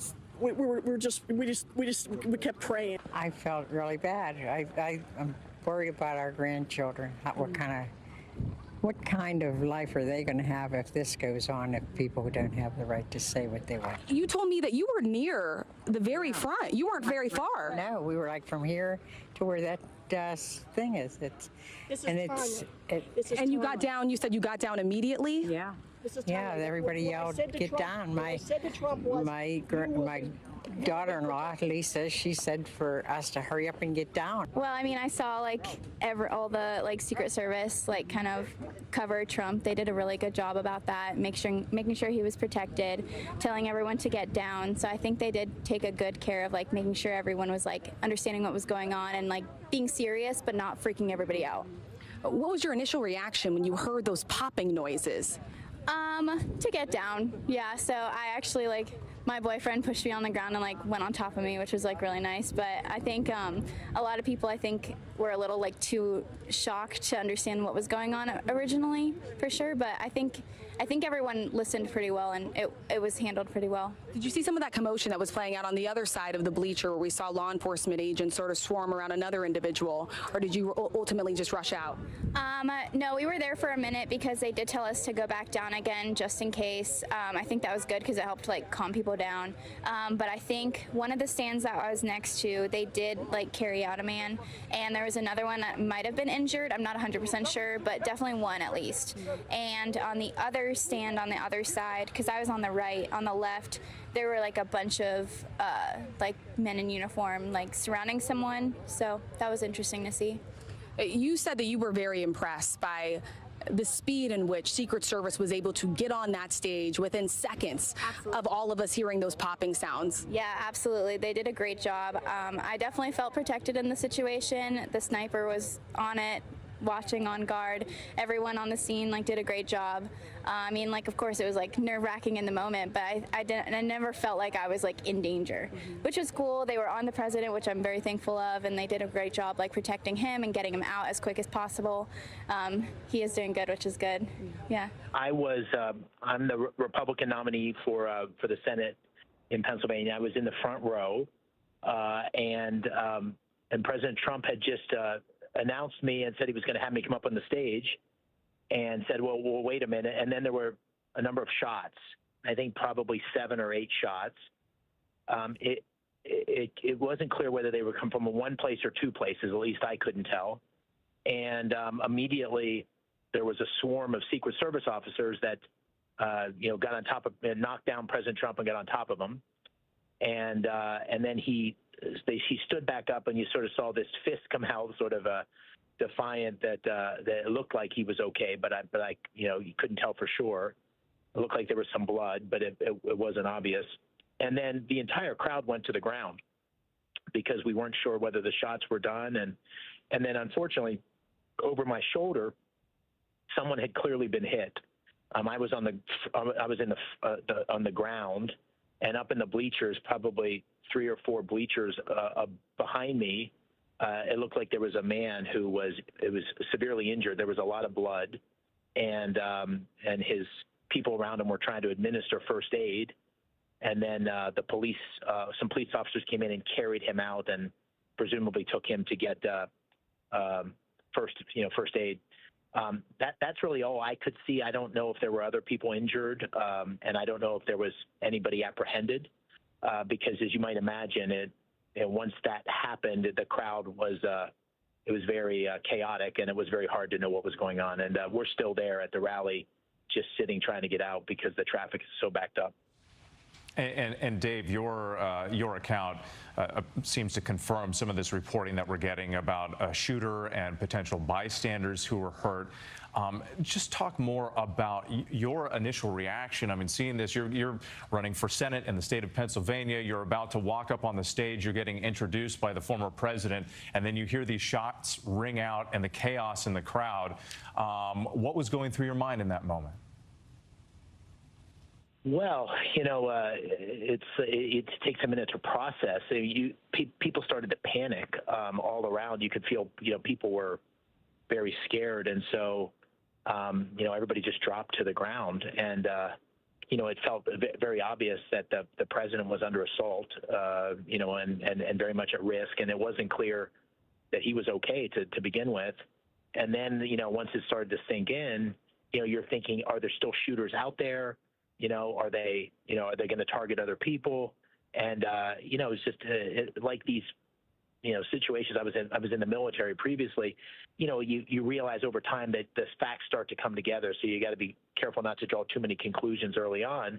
But I think what we all felt was a sense of, oh my Lord, everybody's in danger because there's clearly a shooter, at least one shooter in the crowd, and maybe more.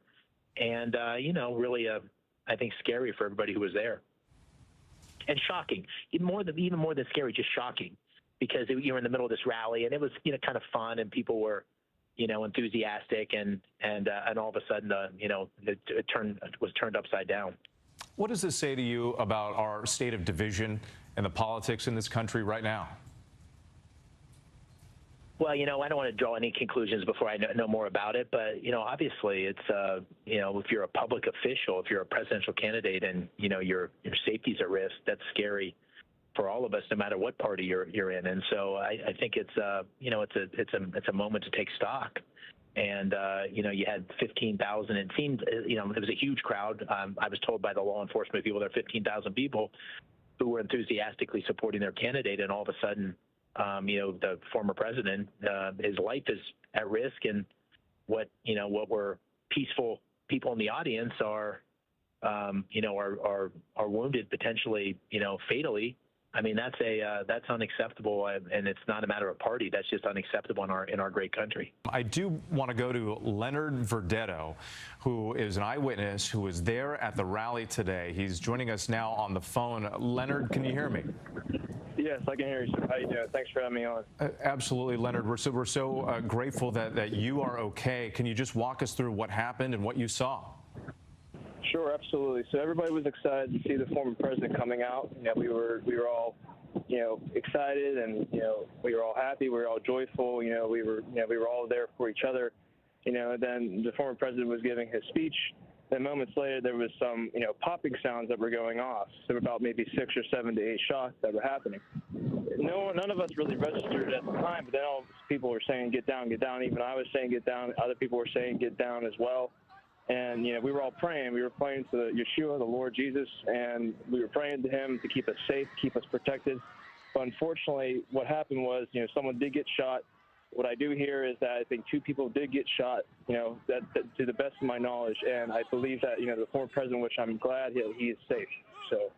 Now, Leonard, and again, we don't have all these things confirmed yet, so this is your perspective here. But when you say that you believe that 2 people were shot, could you actually see people, potential victims?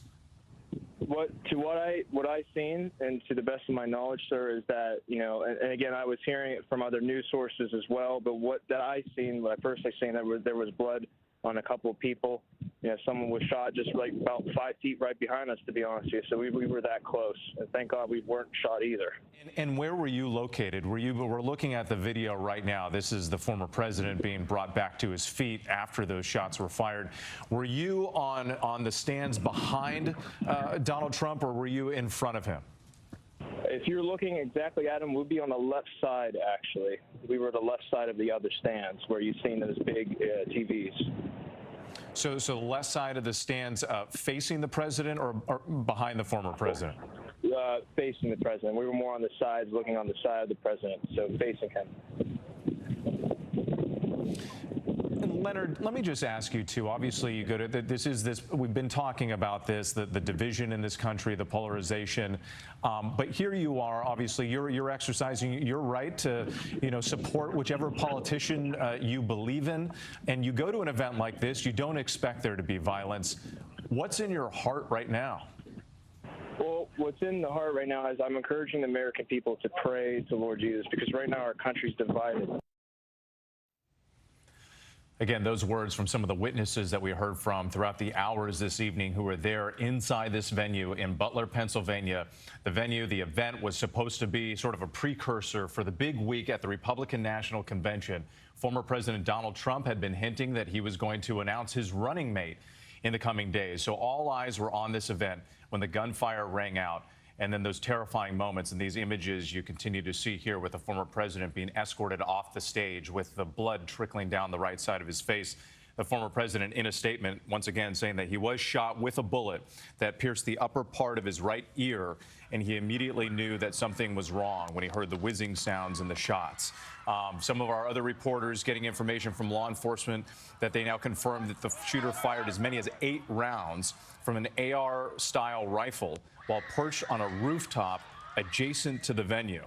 The shooter was 200 to 300 yards away at the time of the gunfire, and that shooter was shot and killed by the U.S. Secret Service. We know at least one spectator, possibly 2, were shot and killed. One of them we know was confirmed dead. Another one sustained serious injuries. We're still waiting to get more information on that. Law enforcement also unable to tell us at this time what the motivation was, who the shooter was, whether it was a man or a woman, and whether the threat fully has been neutralized, or whether it was a lone actor. So still so much information that we need to learn throughout the course of the evening and in the coming days. Well, let's go back to our entire team who've been with us on the air for several hours now. John Carl is in Milwaukee because that was supposed to be the location for all the news this week at the Republican National Convention.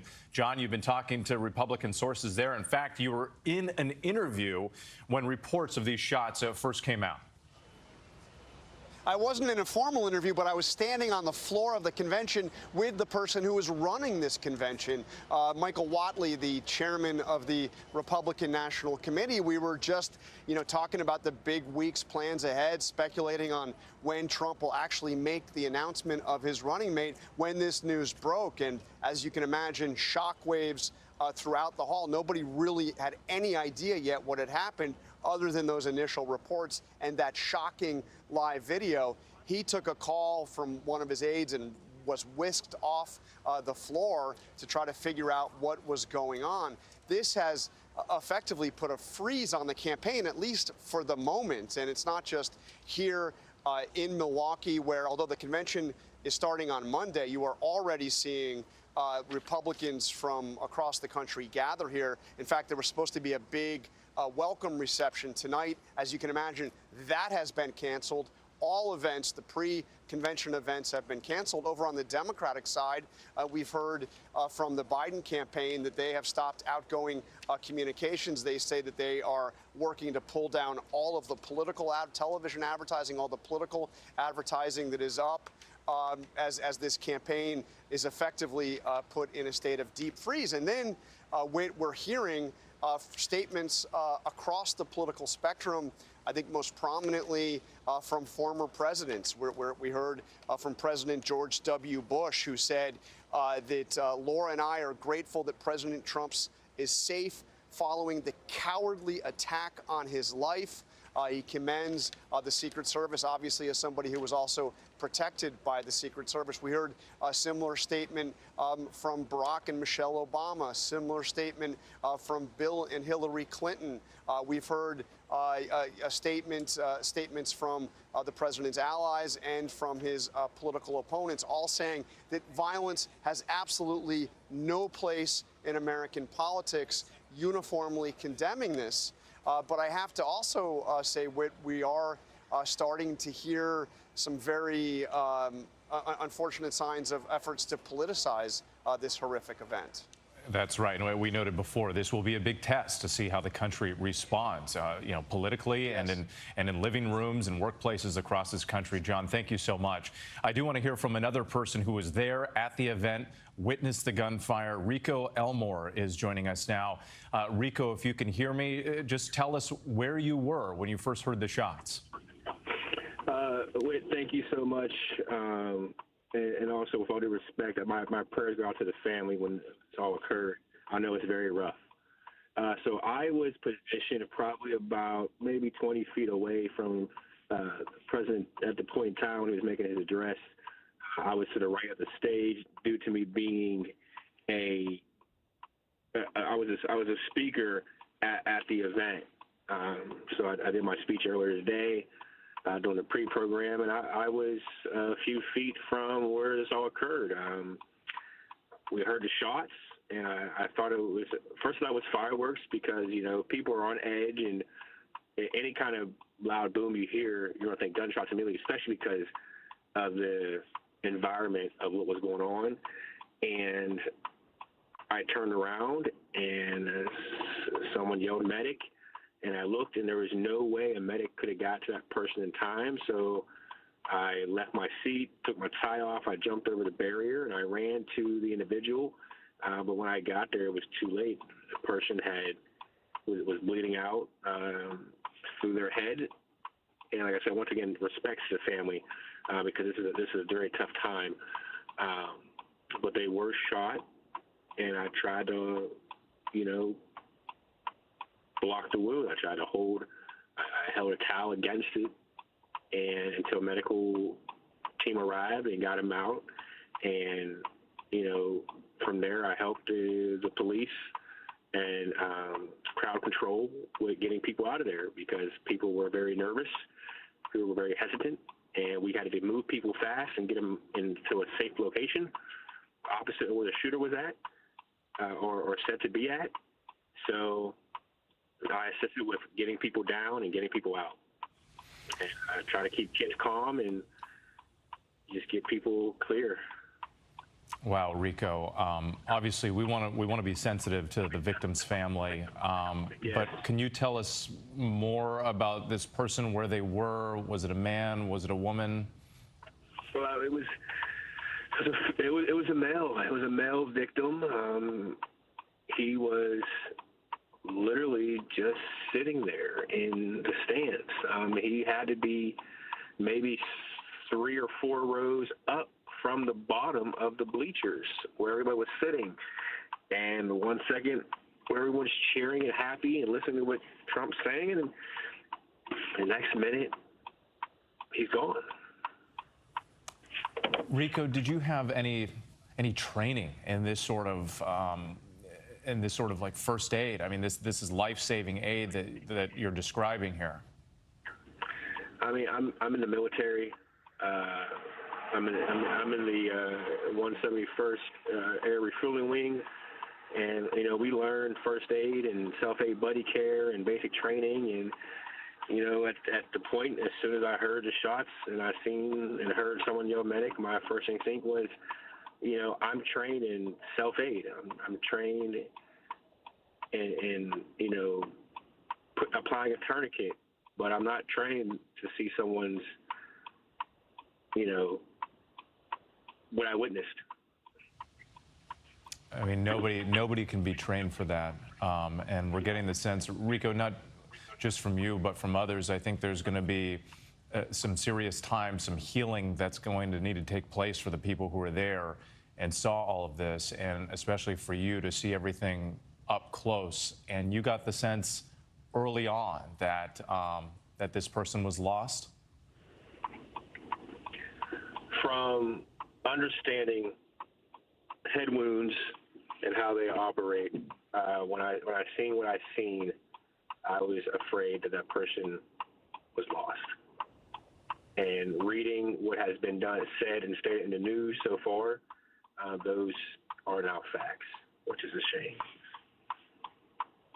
Rico, I don't even know if these are the right words to ask this question because most people have never been in this situation, but how are you processing what you saw and what you witnessed?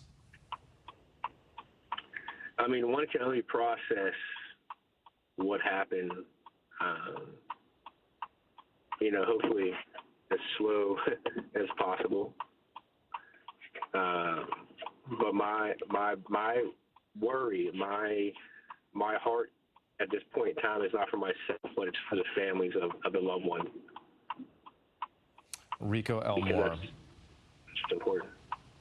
Thank you again for your time, and I'm sure the family is grateful, at least at your efforts. That you jumped in and you did everything you could to help out.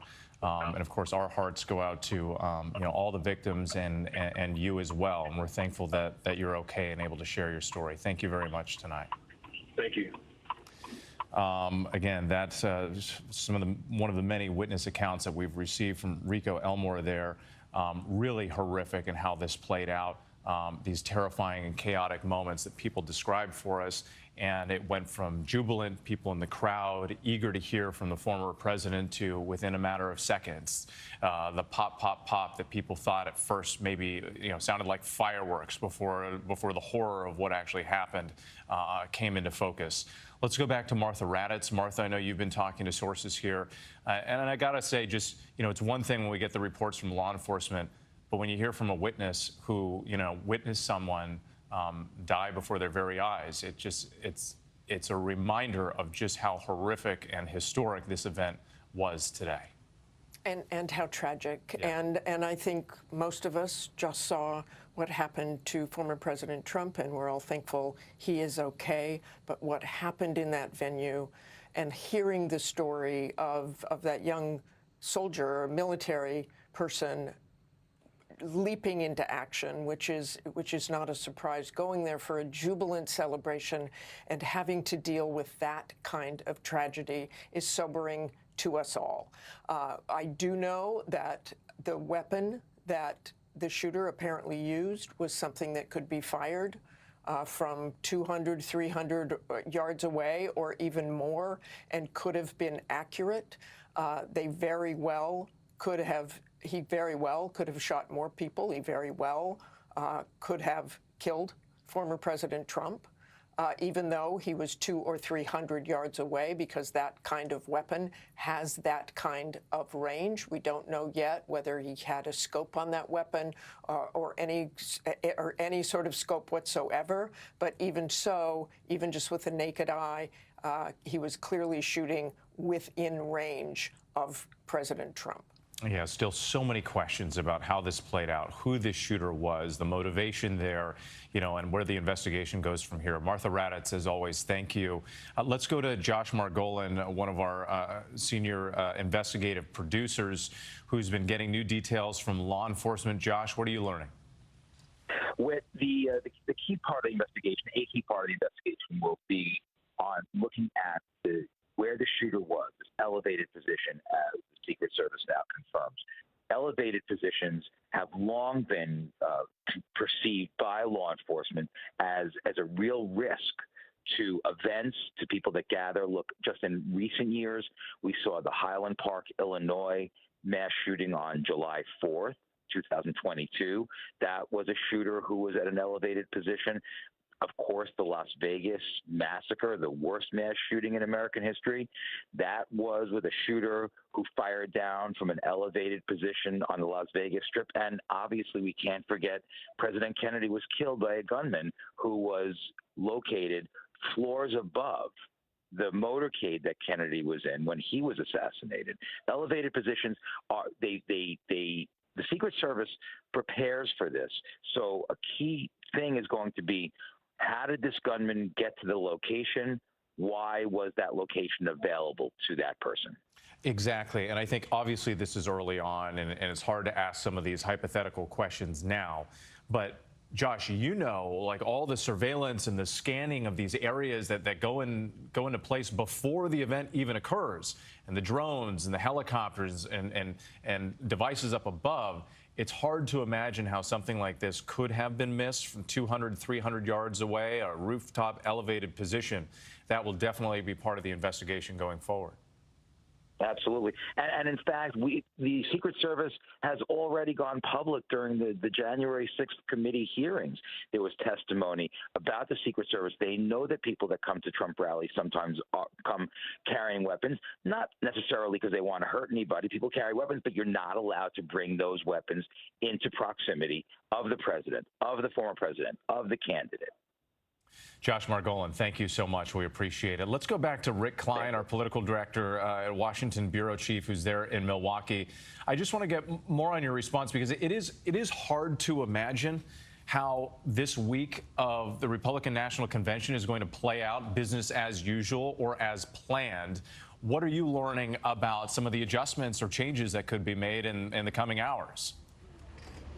Whit, I was told just moments ago that there were no changes to the convention itself, but I would note that there is precedent for condensing a convention in the event that you need to. There have been times where major storms, either in a convention city or elsewhere in the country, have forced the cancellation of one night. There is plenty of wiggle room in a schedule like this to be able to do the convention business in fewer than the 4 nights that are now scheduled. But I am told that things are still on track as of this hour, although things are changing fast. But Whit, I would mention, just to understand what a convention is like, it's not just what goes on inside the arena itself. That's the main convention business. We're talking about dozens, maybe hundreds of other events throughout the weekend. John Carl's been reporting about things that are canceled tonight. Well, tomorrow night, there's a 15,000 person open air welcoming party for all delegates and invited guests. That is an enormous event, and it's an enormously hard event to secure. Similarly, you've got talking about breakfasts that happen around the city in hotel ballrooms and private residences. So many opportunities to worry about the security footprint that involve elected officials, maybe even the president himself or the former president or his vice presidential running mate might be slated to attend things like this. So you have to think about not just the event itself, which is still on, but everything surrounding it. This was a city that was ready to celebrate this moment. It is now a city that is worried, concerned about this increased threat environment. Rick Klein, thank you. Let's go back to John Carl, also there in Milwaukee. And John, picking up on that point, because this is not just known threats with security, right? It's anybody who could be motivated. We've talked about lone wolves and that threat in the past. It's somebody who may see an event that they saw and then be inspired to do something. That can be almost impossible to plan for, especially when you have large gatherings of lots of people. Yeah, and look, this was already a place that was going to be in lockdown for the next week. I mean, I am here just outside the Convention Center Hall, and you can see, I mean, you can't see, but I can see right over here the fencing that has been put up to basically secure this place, several block radius, basically already on lockdown, even though the convention itself doesn't start until Monday at 2 o'clock Eastern time. But they were preparing to keep this, and I've been covering political conventions for a long time. Heightened security is not new, but there does feel to be something different already before this terrible event in Pennsylvania. A heightened sense of concern, again, given the threat environment, given the fact that death threats have become just a matter of course across in our politics. Political figures, public servants, journalists facing this kind of stuff. So there's, I can only imagine what the next few days are going to look like here. Yeah, the next 24 to 48 hours, there could be some big changes, even though for now they appear to be staying the course with the plans. John Carl, yes. Thank you. Let's go to our Chief Justice correspondent, Pierre Thomas. Pierre, you've been reporting on these threats for months now. Law enforcement, they've been aware, they've been worried about it. This obviously a worst case scenario as they are now investigating what appears to be a possible assassination attempt of a former president. Indeed, we have a new statement from the Attorney General. He expresses his concern for former President Trump. He says his heart goes out to the victim, the spectator who died. He also issues a statement saying, quote, "We will not tolerate violence of any kind. Violence like this is an attack on our democracy. The Justice Department will bring every available resource to this investigation." And we have some more clarity now about exactly how this is going to unfold. The Justice Department's National Security Division, along with the FBI, will oversee this investigation with support from the U.S. Attorney's Office in Pittsburgh. So what that means is that this is officially being looked at as an assassination plot. potentially that is going to be investigated until they can, as another source said, determine otherwise. That tells you the level of concern. Also, I'm being told by sources that law enforcement will be looking at security for all major public events, particularly those involving politicians, in the coming days.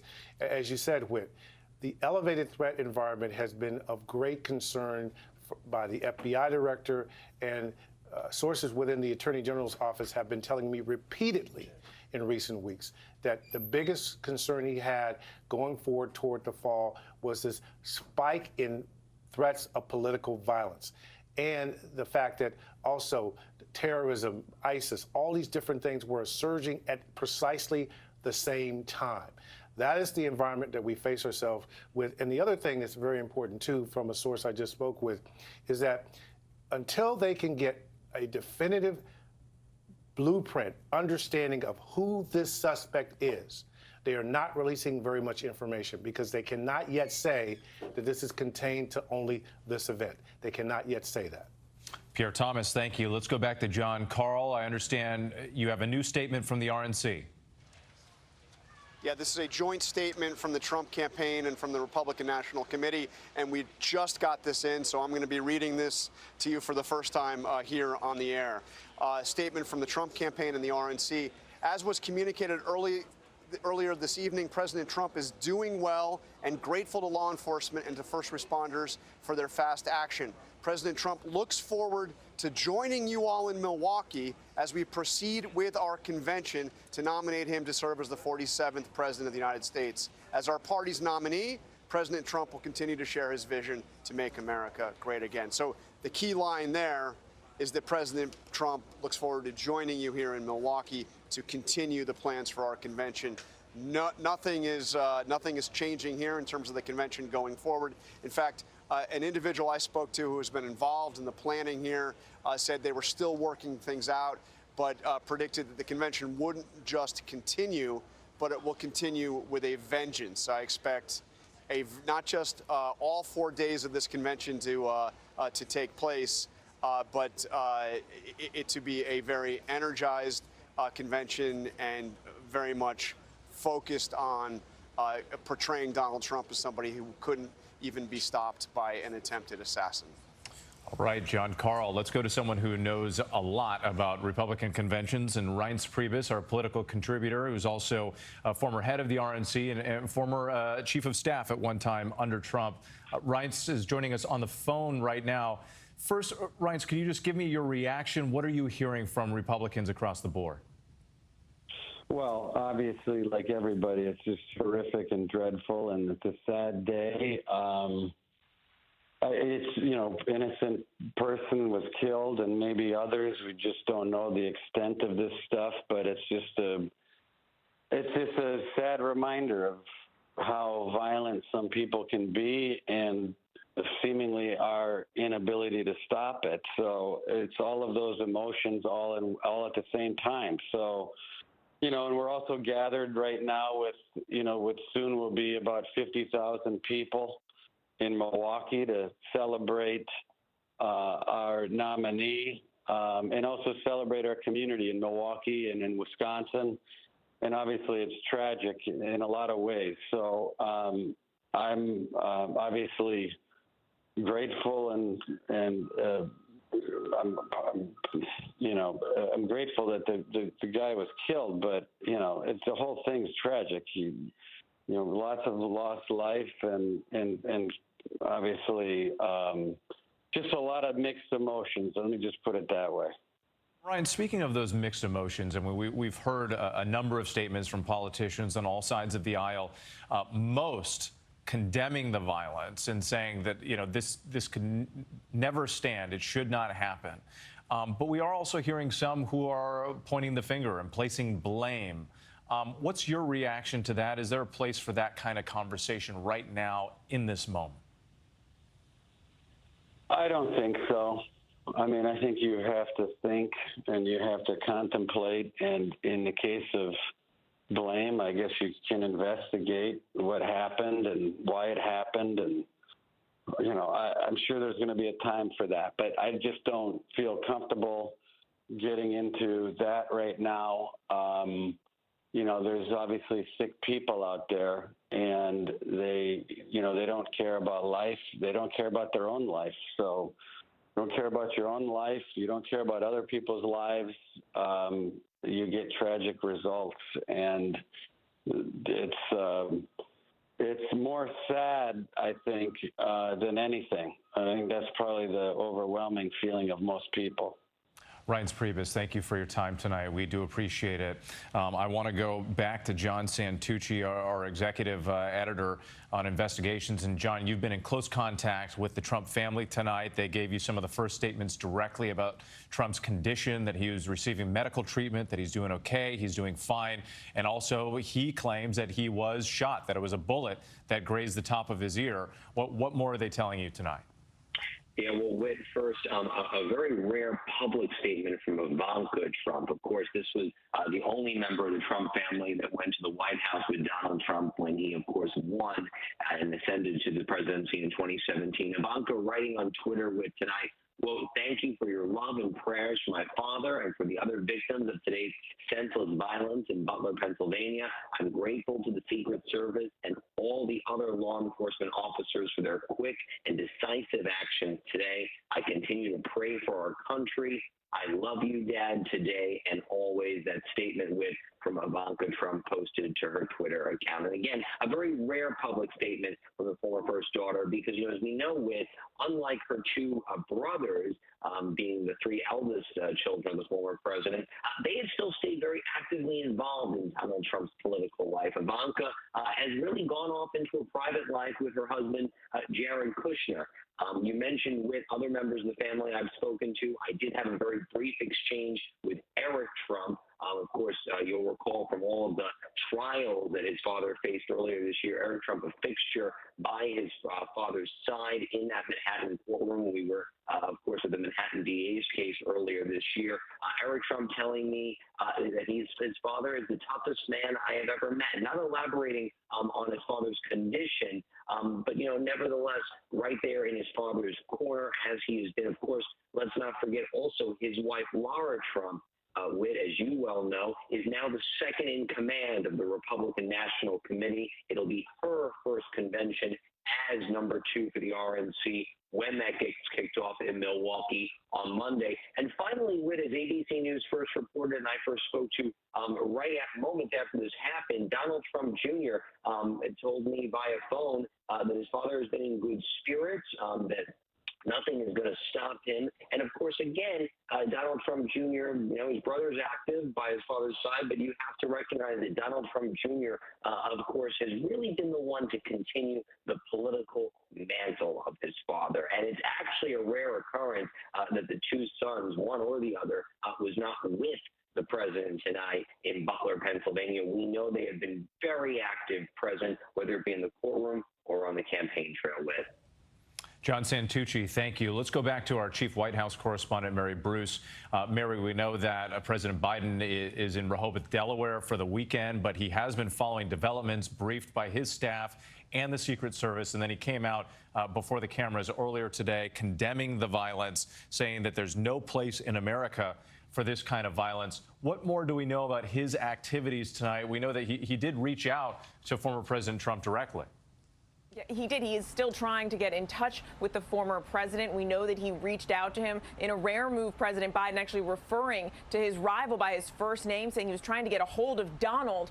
The president coming out and forcefully condemning this kind of violence, saying it is sick, saying there's no place in America for this kind of violence, saying it's one of the reasons that this country has to come together, one of the reasons why we have to unite the country, saying we cannot be like this. He said, a Trump rally should be something that is allowed to be conducted peacefully without any kind of problems like this. And while the president did refer to this as political violence, he did not go so far to call it an assassination attempt. He was asked that directly. The president instead saying that he had an opinion, but that he didn't have any facts. We know he continues to be briefed and updated by this. He has been briefed by the Director of Homeland Security, the Secretary of Homeland Security, the Director of the Secret Service, his Homeland Security advisor. He remains for now at Rehoboth, Delaware. He was there at the beach house, at his beach beach house for the weekend. He actually was leaving Mass when he learned of this incident. He was fully briefed and then, I'm told, wanted to come out and speak to Americans as soon as he could. This, there is no question, completely upends and changes this race. The president is now, and his campaign are trying to turn down the temperature. They're pulling down their political communications, pulling down their ads. It's not just, we've been talking about how this will or will not impact the Republican National Convention. This will also have a huge impact on the president's campaign as well. We'll be looking closely to see how he may be changing any of his upcoming events as well. He's supposed to be out on the road in Texas and in Nevada early on next week. Will any of that change? One of many remaining questions. But the president and many of those close to him, we have seen a slew of his cabinet officials and advisors coming out and calling to sort of dial down rhetoric in this country. One of the big remaining questions is whether that will happen or whether this incident will further divide this country. And that will be a big test, Mary, we've been talking about. I want to follow up on that because while the president and his campaign, at least publicly, are talking about dialing down the rhetoric, we have seen some politicians out there already placing blame that would appear to only turn up the heat across the country. How is the Biden campaign, how are others who you're talking to responding to that sort of rhetoric? Yeah, look, you are already seeing those who are trying to politicize this.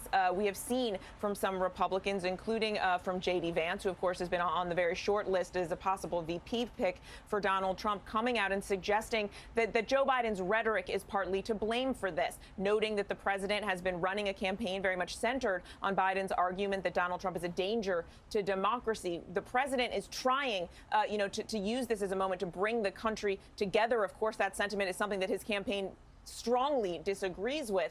But I think it is no surprise, given how divisive the rhetoric in this country is now, given how divided our nation is, that we are unfortunately seeing, just shortly after a horrific incident like this, that there are, efforts to politicize some of this. How this plays out, of course, remains to be seen. This is such a pivotal moment in the campaign as we move towards the conventions and then the elections.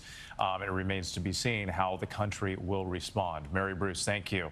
I do want to bring in, we have some more eyewitnesses who were there at that event in Pennsylvania today. John Dohanish was there and he is joining us now on the phone. John, if you can hear me, just walk us through what you saw and heard. Hey, yeah. So, well, first, I just wanted to send out my condolences and prayers to the families of the victims. It was just crazy to just watch that so fast. But I'm just going to jump right into it, right to when the shots happened. Trump started his speech, and immediately it sounded like what everyone's saying, like fireworks or firecrackers. And as soon as I heard the first one, I looked over. We were probably right in the middle of the stands. If you're facing Trump, we were in the left section underneath the screen, right in the front row. I just saw the bullets hitting the stands, bouncing up, and I thought they were like the shells at first. Like I thought someone was right beside us. And then I heard the pause. There was the 4 shots, maybe a 5-second pause, and then the rest of the 4 shots that I then heard. And then all of a sudden I'm hearing everyone just screaming, get down, get down. I'm hearing get a medic. I'm seeing people with blood on them. I'm trying to help people get down. And I look up, I see the Secret Service gathering Trump immediately. Like I heard everyone saying, that was just highly impressive. But yeah, that was basically it from that. It just happened all so fast. I'm sure, and John, again, as we've seen the video, it was really just a matter of seconds that all this was happening as the shots were fired, and you're there witnessing all of this in real time. Was there a moment when fear started to settle in, when you realized, oh, this is real, this is really happening, these are gunshots, and now I'm worried about my own safety and the safety of others? So I wouldn't say fear, but definitely more concern for others, that because I was around a lot of more older people, so I was more worried about trying to get them down before I can get myself, because I knew I was going to – I have my faith in God, so I knew I was going to be okay, but I just wanted to help other people get down, and I had someone's person with me. I was covering them. They were crying. I was trying to calm them down, help them keep calm. I told them just to keep praying, keep calm. I just kept telling them everything was going to be okay. But unfortunately, for those 2 victims, or if there was more, I'm not sure. But yeah, tried my best. Were you close to some of the victims? Probably about 5 to 7 feet away from the one gentleman in the stands there, who I guess it was someone's father there. And how quickly after seeing that victim did you realize that person was in grave danger? Was it immediate? It was immediate. Like I seen, whenever I heard he got hit in the head, from what I heard, I seen someone else give the signal that he didn't make it, and that just infuriated me. That just enraged me, and I just have a feeling that we're gonna come back and come out stronger than ever, I feel now. And when you say that, and of course, there's such a mix of emotions, right? And you were there, and you're still processing everything. But when you say we're going to come out of this stronger, what do you mean by that? You mean the country? You mean uniting? Country, yep. Yeah. As a one, I feel like people are going to hopefully eventually start joining together and come out as one against the evil coming into the world or into our country, however you want to look at it like that. Stand up, I guess we could say. John Dohanish, we appreciate your time tonight, and we're thankful that you are okay and the people around you, and we're just so sorry, and our hearts ache for you and others who had to witness this horror, and of course the families of those who were killed and injured. John, thank you for your time. Yes, sir. Thank you. Once again, for those of you who are just tuning in, we're coming to 10 p.m. Eastern time here, the top of the hour. We've been on this story for hours. I'm Whit Johnson in New York. We are following the major developments tonight after the shooting at a campaign rally for former President Donald Trump. This happened in Butler, Pennsylvania. On the right side of your screen right there, you're seeing the events play out in real time. It was a matter of seconds. The president described the incident on Truth Social a short time ago, saying that he was shot with a bullet that pierced the upper part of his right ear. And you can actually see in the video moments before he reached for his ear before he went down to the ground. He was then taken to a nearby hospital and is reported to be fine. The incident is being investigated now as a possible assassination attempt. Authorities say the shots were fired from a rooftop outside the venue from some 200 to 300 yards away. 8 rounds were fired from an AR-style rifle. The shooter was then neutralized, killed by the Secret Service. A second person, a bystander, is also dead, and we're told that 2 others were injured, and we're still awaiting more details on their conditions. Earlier this evening, President Biden came before the cameras condemning the violence, saying all federal agencies are engaged in this investigation. The FBI is taking the lead. They will, of course, focus on the shooter and the motivation, but also on the security measures surrounding the event. This horrific moment, loud popping noises, that's what we could hear in the video. That's what we've been hearing from witnesses. The former president, in the photographs you will see, appeared to grab his right ear. Secret Service agents then rushing the stage, protecting him with their bodies, crowding around the former president. Those anxious moments waiting to see if Trump was okay. And you can see that trickle of blood coming down in some of the images. Secret Service then helping Trump up with what appeared to be that blood around his ear, Trump pumping his fists, signaling to the crowd that he was okay. And we did hear some roars and cheers from the crowd when they saw that. Agents helping Trump to a vehicle. And once again, as he gets in there, acknowledging the crowd that was cheering him as he left. And then they take him off to the hospital. Of course, hundreds of supporters were there witnessing all of this, left shaken and in shock. The incident comes just 2 days before the Republican National Convention is set to start. Late this evening, the campaign and the RNC issuing a joint statement saying former President Trump looks forward to joining the convention. Apparently, it will go on as scheduled. And right now, here's ABC's Rachel Scott, who was at the rally in Butler when the incident occurred. This is the shocking moment. Chaos erupted at Donald Trump's rally in Butler, Pennsylvania. If you want to really see something that's said, take a look at what happened. You can hear several pops and see the former president grabbing his ear, ducking for cover behind the podium.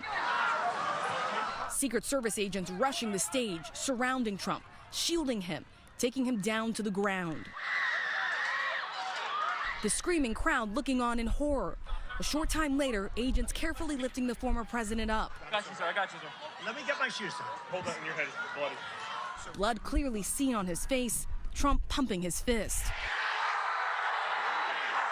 Agents whisking the former president off the stage, down the stairs to a waiting armored SUV, rushing him to a local medical center. We heard what we appeared to be gunfire coming. The former president was rushed off the stage. Right now, with Secret Service, he's being escorted into his vehicle. This was a chaotic moment that just played out right here in Pennsylvania. People running and rushing to the ground as they heard those apparent shots fired. Then pandemonium, thousands of people running for cover. Unbelievable. Tonight, the Trump campaign releasing a statement saying the former president is fine and being checked out at a local medical facility. Donald Trump Jr. telling ABC News he spoke to his father, who remains in the hospital, and described Trump as in good spirits, saying he remains under observations. Just hours ago, this area was lined with Trump supporters. They entered that tent right there to be screened by Secret Service, going through metal detectors, their belongings detected. Now, this is the space where you have Trump supporters that are leaving, panicked and confused, as Secret Service agents rush us out of this area and back to our cars. Tonight, the crowd still in disbelief. Tell me what you saw and what you heard. You said that you heard the popping sounds and you got down? Sounds. At first you think like maybe firecrackers, but it continued, and then somebody yelled, "Get down."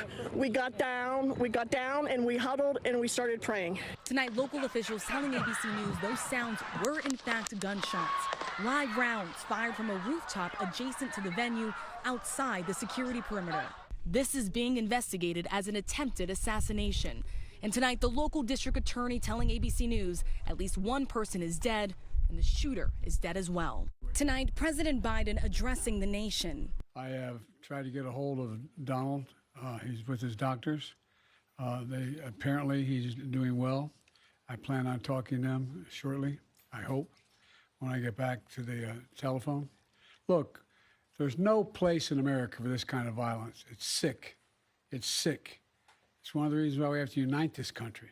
We cannot allow for this to be happening. We cannot be like this. We cannot condone this. But the idea that there's political violence or violence in America like this is just unheard of. It's just not appropriate. And everybody must condemn it. And moments ago, former President Donald Trump posting on Truth Social, thanking the Secret Service, saying, "I want to extend my condolences to the family of the person at the rally who was killed, and also to the family of another person who was badly injured. It is incredible that such an act could take place in our country. I was shot with a bullet that pierced the upper part of my right ear. I knew immediately that something was wrong and that I heard a whizzing sound, shots, and immediately felt the bullet ripping through the skin. Much bleeding took place, so I realized then what was happening. God bless America." And back out here outside of where this rally took place just hours ago, we are just the last remaining network crew, and no one else is allowed in at this time. We know that behind me, where this rally took place, it's now an active crime scene. We have seen an increase in the amount of officials that have gone in. We've also seen people leave. We actually just spoke to one man who was a physician. He said that this was his very first Trump rally. He just spoke to the FBI about what he witnessed. He said he rushed to the aid of that bystander, of that attendee that ultimately was shot and later passed away due to his injuries. He said he was trying to do everything that he could to help. And I just want to move aside here to give you a sense of how this looks right now. Behind me where the lights are, that is where this Trump rally took place. And within minutes of the former president taking the stage, that's when we heard the gunshots erupt. And something that's very striking, I will tell you, being here tonight after witnessing the chaos and the panic that unfolded in those minutes, the terrifying moments for everyone that gathered here today, there is that image of the American flag, a strong reminder that even in these divided times, there is something that still unites us. Whit? Absolutely. That's a great point. And Rachel, you've been there for hours in the stifling heat and witnessing all of this. You were inside when it happened. You were rushed out by law enforcement, and here you are once again. I do have a follow-up question for you, though. I know as you're sort of giving us the lay of the land here, we've been hearing from not only law enforcement about this other building that the shooter was apparently perched on top of, and we also heard from witnesses who said that they described seeing that location with canines and law enforcement scoping it out as they were being escorted out. Did you get any sense of where that was in relation to the venue where the shots were fired? Yeah, you know, Whit, I know that there are buildings that do surround this fairgrounds area, but I don't exactly know which building in particular many of those witnesses have been referencing. It was chaos in the minutes that followed, and we did see law enforcement officials, some with canines, sniffing some areas as it was being roped off. And then, of course, we were all sort of escorted out in those moments. So I can't tell you exactly what direction that building was located in. I've heard the same exact thing from several witnesses, in fact. And something that we do know is that this area behind me, no one is going out, no one is going in. We were live on the air as Secret Service moved all of the press out of that area as well. We were told at the time that we would be let back in maybe within an hour or so to get the rest of our materials, some of our gear left inside, backpacks and personal belongings. All of that is now remaining inside as police continue to investigate what happened here hours ago, Whit. And we know so many of those witnesses you spoke with, they're going to need time to process and deal with the trauma, what they witnessed inside the bloodshed in that event today. Rachel Scott for us. We can't thank you enough. Thank you so much. We also have been speaking with, as we noted, a number of people who were there at that Trump rally inside, describing what they saw, what they heard, and some of it very disturbing. Let's take a look. I was positioned probably about maybe 20 feet away from the president at the point in time when he was making his address. I was to the right of the stage due to me being I was a speaker at the event. So I did my speech earlier today during the pre-program, and I was a few feet from where this all occurred. We heard the shots, and I thought it was, first thought it was fireworks because, you know, people are on edge, and any kind of loud boom you hear, you're going to think gunshots immediately, especially because of the environment of what was going on. And I turned around, and someone yelled medic, and I looked, and there was no way a medic could have got to that person in time. So I left my seat, took my tie off, I jumped over the barrier, and I ran to the individual. But when I got there, it was too late. The person was bleeding out through their head. And like I said, once again, respects to the family because this is a very tough time. But they were shot, and I tried to, you know, block the wound. I held a towel against it, and until a medical team arrived and got him out. And, you know, from there I helped the police and crowd control with getting people out of there because people were very nervous, people were very hesitant, and we had to move people fast and get them into a safe location opposite of where the shooter was at or said to be at. So I assisted with getting people down and getting people out. And I try to keep kids calm and just get people clear. Wow, Rico. Obviously, we want to be sensitive to the victim's family. Yes. But can you tell us more about this person, where they were? Was it a man? Was it a woman? Well, it was a male. It was a male victim. He was literally just sitting there in the stands. He had to be maybe 3 or 4 rows up from the bottom of the bleachers where everybody was sitting. And 1 second where everyone's cheering and happy and listening to what Trump's saying, and the next minute he's gone. Rico, did you have any training in this sort of like first aid? I mean, this is life-saving aid that you're describing here. I mean, I'm in the military. I'm in the 171st Air Refueling Wing, and you know we learn first aid and self-aid buddy care and basic training. And you know, at the point, as soon as I heard the shots and I seen and heard someone yell medic, my first instinct was, you know, I'm trained in self-aid. I'm trained in you know, applying a tourniquet, but I'm not trained to see someone's, you know, what I witnessed.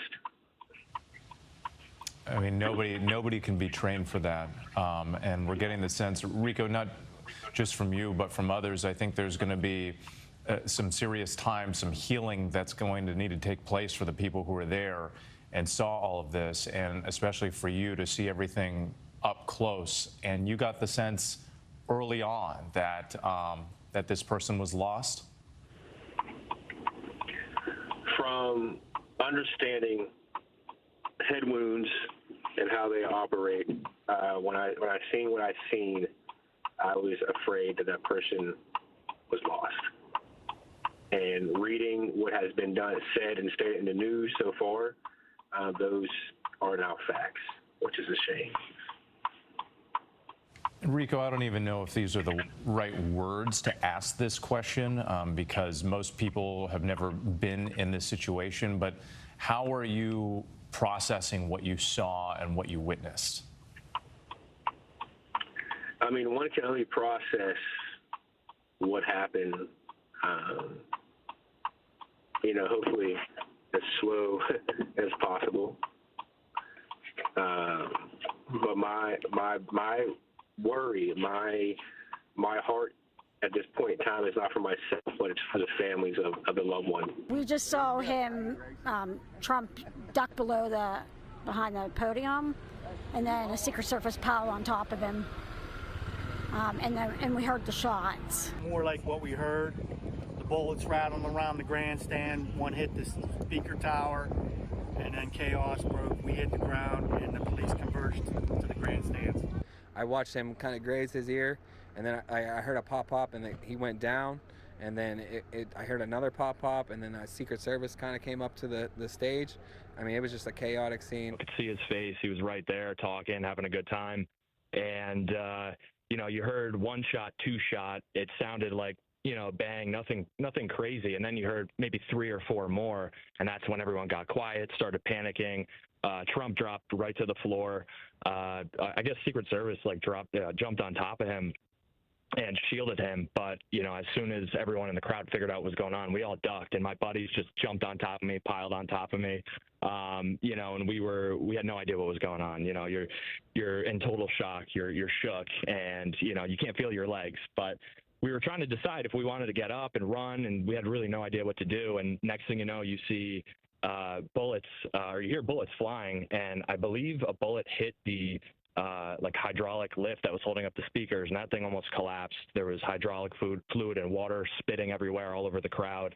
And then before you know it, everyone just gets up and starts running. But and Trump Stephen, did stand. Oh, forgive me. I'm sorry. There's a little bit of a delay, but on that note about everybody getting up and running, we're actually showing video that you shot on your cell phone. And this is the moment with people running out of the venue. Describe what that was like, and when were you actually able to get out? It was pretty stressful. I'm looking around trying to make sure all my buddies who came with me were with me. And, it took probably a good 10 minutes to get out of there, to get out of the whole area. And, before you know it, there's ATVs and UTVs flying and ambulances and all that kind of stuff. And we're trying to figure out how to get out of there and get home. But we made it. And when we walked out to the road, they had, police blocking everything off. And we actually found out where the building was that the shooter was shooting from. They had it all taped off. I guess it was like an agricultural warehouse, something like that. So, it was pretty scary. It's like you're in the movies. Stephen, forgive me again. I'm sorry. There's a little bit of a delay with the connection, but did you say that you were able to see the building that the shooter was allegedly perched on top of here? You said it was taped off by law enforcement. What did it look like? It was like kind of like an airplane hangar, maybe, like a warehouse for agricultural equipment, I guess. ARC, AGC, something like that on the side. But once we were out, maybe 30, 40 minutes after, they were taping it off, investigating it. They had the dogs going and all that stuff. But there was traffic jams everywhere. It was kind of hard to. How far away was that area from where the former president was standing? Maybe 300, 400 yards, maybe less, honestly. And Stephen, when you hear that people who were there in the crowd with you, other bystanders, at least one, maybe more, were killed, how does that make you feel? Honestly, still kind of numb to it. It's hard to process all this. Your heart rate is through the roof, but best wishes for their family, and they were supporting the country that they love. And in the meantime, it's definitely sad, and it's heartbreaking, honestly. And Stephen, we've been hearing from people on both sides of the aisle, Republicans, Democrats, independent candidate, RFK Jr., and all with the same sentiment, condemning political violence, saying there's no place in this country for something like this. And I just wonder, from your perspective too, you're out there, you're exercising your right to support a candidate. What message do you have for people out there? Because the country is at this political boiling point. There's so much division and anger and hatred right now from one side and the other. What would you like to tell people? At the end of the day, whether you're on the left, the right, the center, or you don't believe in politics at all, we all still put our pants on in the morning. We all breathe the air and go to work, and a lot of these issues, in 10 years, no one even thinks about them or cares about them. So we're all people at the end of the day, and, it's not worth taking someone's life over political beliefs or whatever. It's just senseless. Some really powerful words from so many witnesses that we spoke with throughout the course of the evening. We are getting some new information about the shooter now and the FBI's involvement in the investigation. Let's go back to our Chief Justice correspondent, Pierre Thomas, in Washington. What more are you learning, Pierre? Well, we've just been told that the FBI director, Chris Wray, has just briefed the President of the United States, Biden. He also has briefed the National Security Advisor. We're being told now and can confirm that this dead suspect is a male. They will confirm that the dead suspect is a male. He was apparently killed. The early information is by a Secret Service counter sniper who honed in on him after the shots were fired. A Secret Service counter sniper killed the suspect. Also, we're being told that they are in the process of trying to verify the suspect's identity. They want to be 1,000% sure that they have the right name, that they can do this detailed background investigation. It is now so critical for them to understand what this is and what the motivations might be. Until you can get that name really confirmed, you can't really do the appropriate social media. I'm told that there are more than one name that is being looked at in this situation. Again, this is an all-hands-on-deck situation. The FBI director now personally involved. They have FBI agents now on the scene, I'm being told, as we speak with, going through the evidence, trying to talk to witnesses, examining the area where the shooting took place. This is now, they are the lead. This is now a national security investigation of the highest priority. And Pierre, I realize this is a fluid situation. You may not have the answer to this question, but I think because we've been on the air for hours, it's worth circling back to it. Is the belief still that there was a single shooter, or do we even know that at this point? The information, the evidence thus far, single shooter, firing from the rooftop, as we reported, 200 to 300 yards away, using an AR-15 style rifle. The information we can now confirm is that the dead suspect is male, according to our source. They are now in the process of trying to make sure they have the proper identity, because everything flows from that. Who is this person? And then you can begin to piece together their recent life. They need to know everything, because that affects all of the security going forward with. And all of this with the caveat that information can change as we get more details from law enforcement. Pierre Thomas, thank you so much for that. Let's go to Aaron Katursky now, our senior investigative correspondent, because Aaron, I understand there was a photo, a potential photo of the shooter. Do we have that yet, or is there confirmation that it is in fact the shooter? Well, the photo is from Getty Images, and law enforcement sources who have seen it tell ABC News that it does appear to be the shooter. So they are taking a look at this image, again, from Getty Images, and they are under the working suspicion that this is, in fact, going to be the shooter. Now, as Pierre notes, they still have not shared a specific identity. They undoubtedly have a name that they're working with, scouring his background, talking to any known acquaintances or family members. And Aaron, I don't mean to interrupt you. I just want to make clear to our viewers, because as you started speaking, there was a different photograph, but the photograph right now that is on the screen is the photograph that you were talking about. And once again, Aaron, if you can just describe what law enforcement sources are saying about this particular picture. Yeah, the image comes from Getty Images, and it's being scrutinized by law enforcement officials now. But their working suspicion is that this appears to be the shooter. They have not released an identity, so they don't know for sure. But that is a working belief now of law enforcement officials that this image from Getty Images does in fact capture the person who may have tried to assassinate former President Trump at his rally earlier this evening in Pennsylvania. Aaron Katersky, thank you. We're going to leave the picture up on the screen and go back to Pierre Thomas, because Pierre, I knew you've been talking to your law enforcement sources. This gives us a clearer picture of what we're dealing with. Again, we were hearing over the course through your reporting and others that the shooter was on a rooftop in a perched location 200 to 300 yards away from the venue, from the president. What does this tell us from your sources in terms of how this event played out and what this individual was able to do? Well, what I can tell you for a fact, that image that we have up on the screen right now is being circulated by law enforcement. They have that image from Getty. They are circulating it. The operating assumption is that it was likely the shooter. This information, this image is being passed around through various law enforcement agencies for their evaluation. That image that we are looking at is an image that law enforcement has.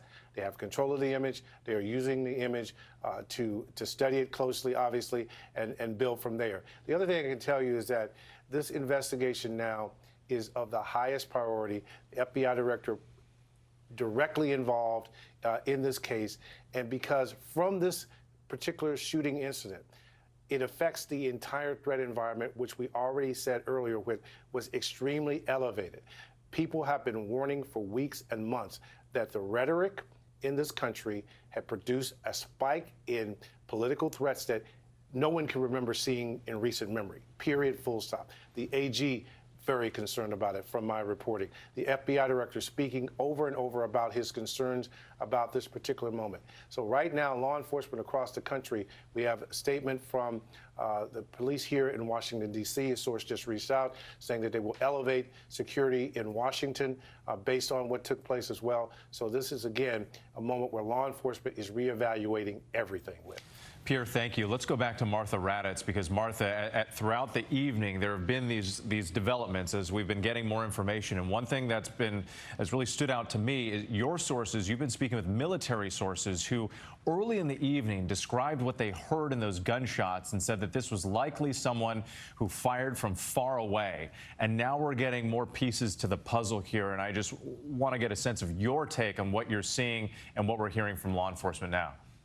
Exactly, and you have that elevated position that the Secret Service has talked about, that it was 200 to 300 yards away, and that the shots were fired from an AR-15. That is very similar to what the military trains on, the M4, and that can be really pretty accurate, especially with the scope, even that far away. Now, one of the big questions, and Pierre, of course, knows this well, is what the Secret Service does in a situation like this before all of this event happened.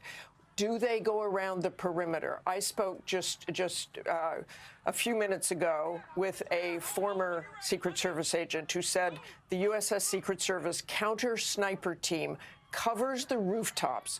They will survey buildings from 1,000 yards in. They will position based on the stage setup. There will be response teams, Secret Service and local police, that will respond based on counter sniper calls to clear rooftops or to open windows. This agent said the perimeter on outdoor events varies. Clearly, there were rooftops around 200 or 300 yards away. That will certainly be a question that they look into in this investigation about why those particular rooftops were not spotted or cleared, or what exactly happened. A sniper did take out that shooter. likely a Secret Service sniper taking out that shooter, but not before we had, as the Secret Service said, 1 spectator killed and 2 left in critical condition. And Martha, I want to hold this image on the screen right now for our viewers because, you know, as we've been getting this report now that there was a counter sniper who took out the shooter, you know, I don't have information on this photo, but it appears that this would be law enforcement taking up those positions. But Martha is still raising this massive question of how a rooftop within that perimeter that you described, you know, may have been missed. Well, I think it is almost impossible to cover everything with. It's something the Secret Service deals with all the time, and they bring in local law enforcement to that picture specifically that says police on the vest and Secret Service. That is clearly from the counter sniper team, someone from that team, whether that's the person who took out the shooter. We don't have that information, but it certainly could have been. And that person, that counter sniper person, was probably spanning around that perimeter. Again, this former agent saying this is just something they always do. They scan as much as possible, and you know, heard those shots fired, heard multiple shots fired, and people hitting the ground, and I'm sure that sniper went into action. Yeah, as many as 8 rounds from that AR-style rifle. Martha, thank you so much for your reporting on this. Let's bring in Don Mahalik from former Secret Service, who's a contributor now, has been speaking with us. Donald, I just want to get your sense on this information that we're getting now about the shooter on a rooftop taken out by a counter sniper. What's your take on this and how these events may have unfolded? Well, it sounds like the Secret Service counter snipers did their job. As Martha was talking about, whenever there's an event anywhere, the counter snipers go and they do their form of an advance. That form of an advance is looking at the entire area in and around the event space and setting up almost a grid pattern so they could identify locations and locations of interest. Looking and scanning all of those potential threat areas are part of what the counter snipers do, and they work with ground teams generally made up of Secret Service agents and local law enforcement called counter sniper response teams that they can call upon to respond to a potential situation to figure out what's going on. In this situation, it sounds like some of that was working, but you know what we're going to have now is the FBI is going to do the criminal investigation piece of this to look at the shooter, his motivations, what happened. But you're also going to have the Secret Service now doing a mission insurance investigation to look at the protective venue, what protective methodologies were in place, what worked, what gaps they may have had, and what they can close down in the future. Yeah, so much ground to cover and still so many details and questions left unanswered. Donald, thank you so much. We appreciate it. I want to go back to Aaron Katersky. Aaron, we've been, throughout the night, only had a few details about the victims in this case, confirming that at least 1 person had been killed, a bystander, and then as many as 2 critically injured. You're getting some more information about the victims now? Yeah, we now know that 2 others are in critical condition tonight. So this has had broader ramifications. Clearly, the attempted assassination of former President Trump is rightfully getting much of the attention. But there was a bystander that was killed, according to the Secret Service, and now we know from the hospital in Western Pennsylvania that 2 others have been critically hurt after this male gunman, who has still not been identified, fired from 200 to 300 yards away from an elevated position on a rooftop adjacent to the venue. He was able to fire off about 8 shots, law enforcement sources tell us, from an AR-15 style rifle. These are some of the images here coming in, law enforcement outside that hospital where we're told that some of the victims are being treated. Aaron, thanks again. Let's go back to Mary Bruce at the White House. More information from President Biden.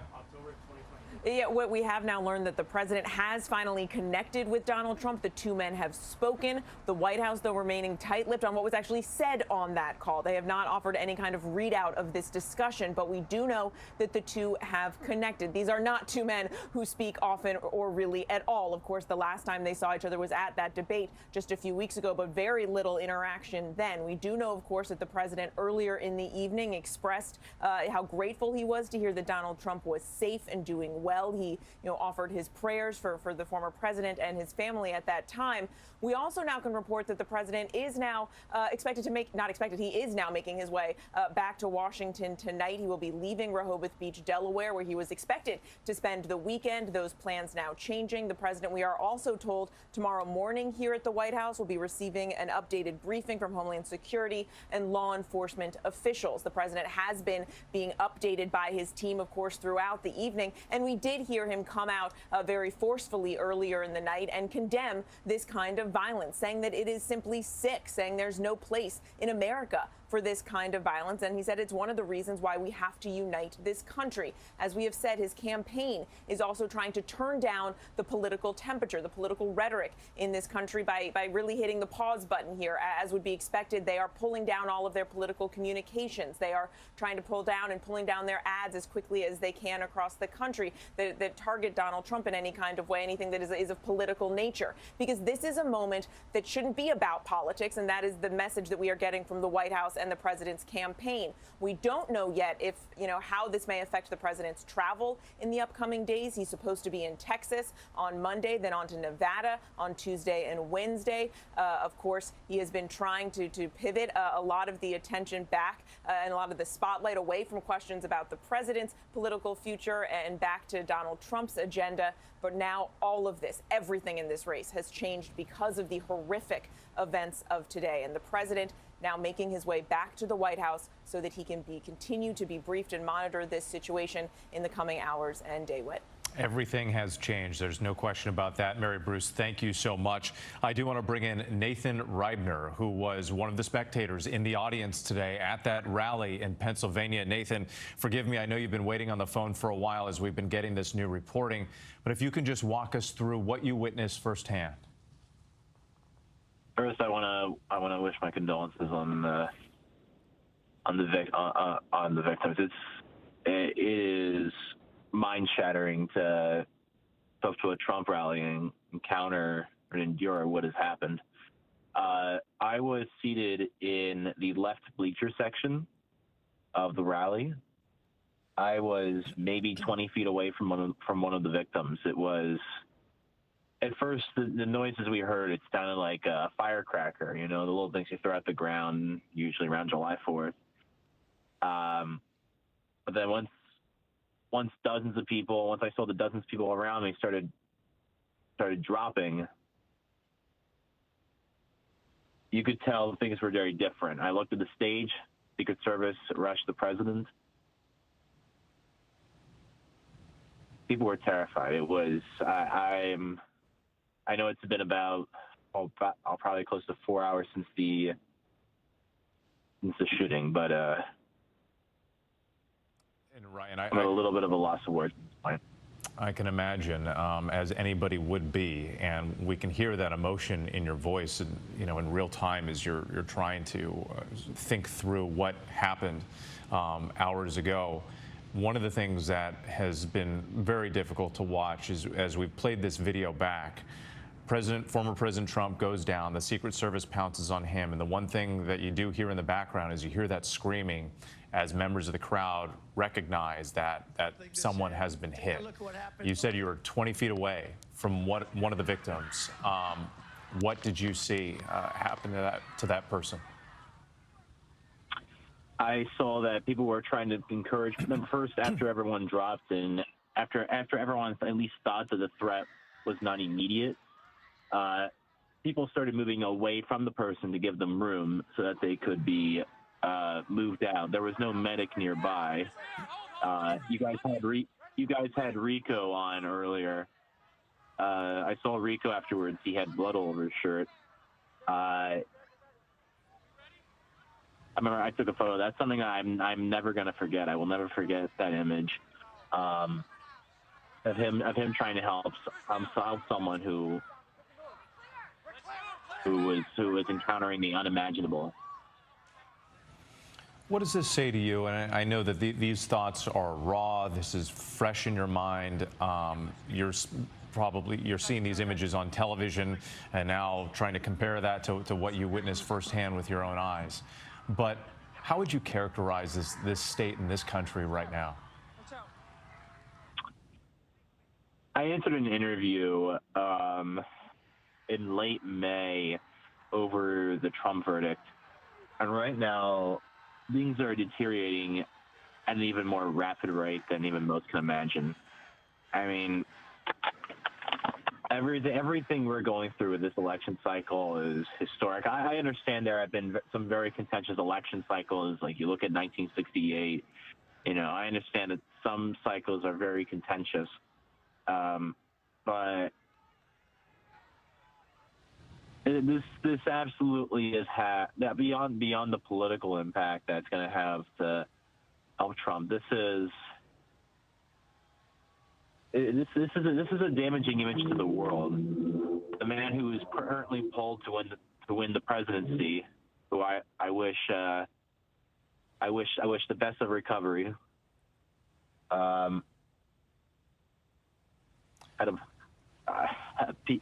Everyone turned on the news and saw that he had been shot in the head. It's a very scary image to send to the world. It's a very scary image to send to people. I was next to someone in the audience that was there with her young daughter. I was across the walking path of the stage, in the other bleacher section. There was a young boy who was dressed up as Trump. I can't imagine the young children that were there watching the rally and seeing that. I can't imagine people watching at home and everyone just not knowing what happened. Yeah, the children in the crowd. We heard from a local mayor, John David Longo, who was there with his pregnant wife and described, forcing her to the ground and then having to jump on top of her to shield her from potential incoming gunfire. Nathan, thank you so much for your time. We appreciate you sharing your thoughts with us tonight. All right, thank you for having me. Thank you. Once again, our coverage does continue here, and I want to bring in Mark Updegrove, who's a presidential historian, joining us now. And Mark, I think it's worth picking up where Nathan, this witness, left off, talking about just the historic nature of this election cycle, unprecedented in so many different ways. This was a moment that many law enforcement officers had feared could happen. And here we are now, an investigation into the potential assassination attempt of a presidential candidate and former president. Put this into historical perspective for us. When was the last time we've seen something quite like this? Well, first of all, I think it's a reflection of how divided and dangerous our political climate is currently. And Republican, Democrat, or Independent, we are all Americans, and this kind of political violence should have no place in American life. But unfortunately, as you are alluding to, it has in our past, in our recent past. In 2017, we had the shooting at a softball practice outside of Washington, and Representative Steve Scalise was hit. Gabby Giffords was hit in an assassination attempt in Tucson in 2011. Paul Pelosi, the husband of Nancy Pelosi, was attacked at the Pelosi home in 2022. And of course, we've seen assassination attempts and assassinations of presidents throughout our history. Most recently, the assassination attempt on President Reagan's life in 1981, just 69 days into his presidency. We have also seen the assassination attempt of a contender for the presidency, George Wallace, the governor of Alabama. Was gunned down in Maryland when he was campaigning as an independent for the presidency in 1972. So unfortunately, we have a long history of political violence, which, as President Biden suggested tonight, should have no place in America. And Mark, what about as we're looking at all these horrible images, people are trying to look for some message of hope somewhere, right? There's multiple politicians on all sides of the aisle coming out condemning the violence, saying something like this should never happen. But when these events have happened in the past, what typically happens across the country in terms of a response, in terms of a recovery? Does peace often follow or not? I think in the immediate days, there is a call for peace and there's a reflection of comity and civility and empathy. But I think then we get into debates about whether there should be gun control or gun reform in our country. And then the political divisions once again are sown. If you look back at the assassination attempt on President Reagan's life, America came together, and you saw approval ratings for President Reagan soar in the wake of that. It actually helped President Reagan politically, and I think to some degree, Americans united when they saw an assassination attempt of their president. So I think it's a mixed bag. We saw with the Paul Pelosi attack that I mentioned, which is the most recent of those that I enumerated, we saw more division. We saw more ugliness particularly from the Republicans after that, really mocking what had happened to Paul Pelosi. So a mixed bag and again, I think a reflection of a very divided time in American life. A mixed bag and certainly a test that this country will face in the days and weeks to come. Mark Updegrove, thank you so much for your perspective. We really appreciate it. I want to go back to Milwaukee because we've got our political director and bureau chief Rick Klein there, as well as our chief Washington correspondent John Carl. The two of you have had to go inside. There was some weather threatening your live locations. But again, all of this is happening right on the eve of the Republican National Convention and all of these events that were planned and the thousands of people that are expected to participate. What more are you hearing from your sources about what we can expect in the next 48 hours? Well, the first thing we're hearing from RNC officials is that this convention is going on. I've got a statement that was just released by Reince Priebus, of course, the former chairman of the RNC, former chief of staff for Donald Trump, who is the chairman of the host committee here. He says, President Trump is in my prayers after surviving this assassination attempt. And he says, we are heartbroken that reports indicate at least one innocent person has been killed and perhaps others have been injured. This horrific violence has no place in America. But then this is the key line. Guests have already begun to arrive in Wisconsin, and we look forward to working with the Republican National Committee to welcome everyone to Milwaukee this week. This convention is proceeding as planned, and I think what you're going to see is this assassination attempt as something of a rallying cry for Republicans here. We're already seeing Republicans using the image of former President Trump with his arm raised and the blood coming down his face, used as a symbol, which I think was going to be a defining symbol for this convention. And Rick, on that point too, obviously there's the rallying cry part of it, but also the rhetoric that we've seen. Some people, calling, condemning any sort of political violence, but then other people pointing the finger and placing blame.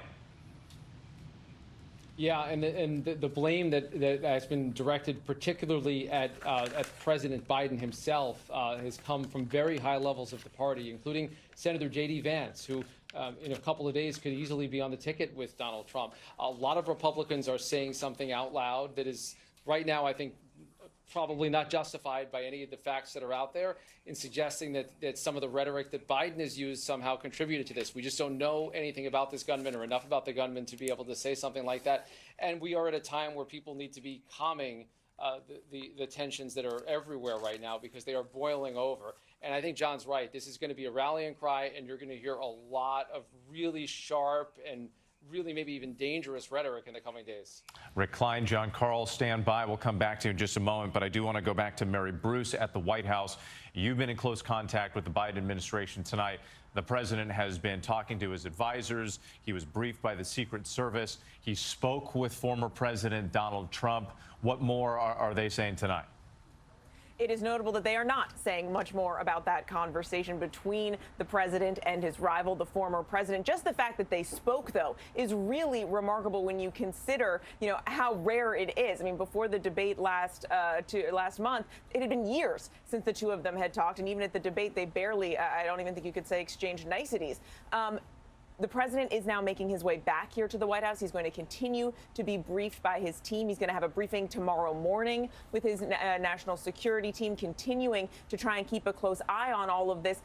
The question now, one of many, is what kind of impact this is going to have on the president's campaign. We are already seeing efforts by some to sort of politicize this moment. Of course, as Rick notes, we have no idea what motivated or drove this gunman to do this, but you are already seeing many point the finger, or some pointing the finger at President Biden and his rhetoric. That is something, not surprisingly, that his campaign forcefully rejects. But how will this change the tone and tenor of this campaign in the coming days? Of course, as President Biden has been, under tremendous fire and fighting for his political future, as we have seen so many Democrats coming out and calling for him to exit this race. But for now, in this moment, the president is responding to this, as a president first, but also as a candidate. Of course, we are seeing his campaign pull down their political communications. We are seeing them pull down their political ads to focus on this moment, to try and dial down the temperature in this country and make the point that violence like this is simply unacceptable. As the president said, it is sick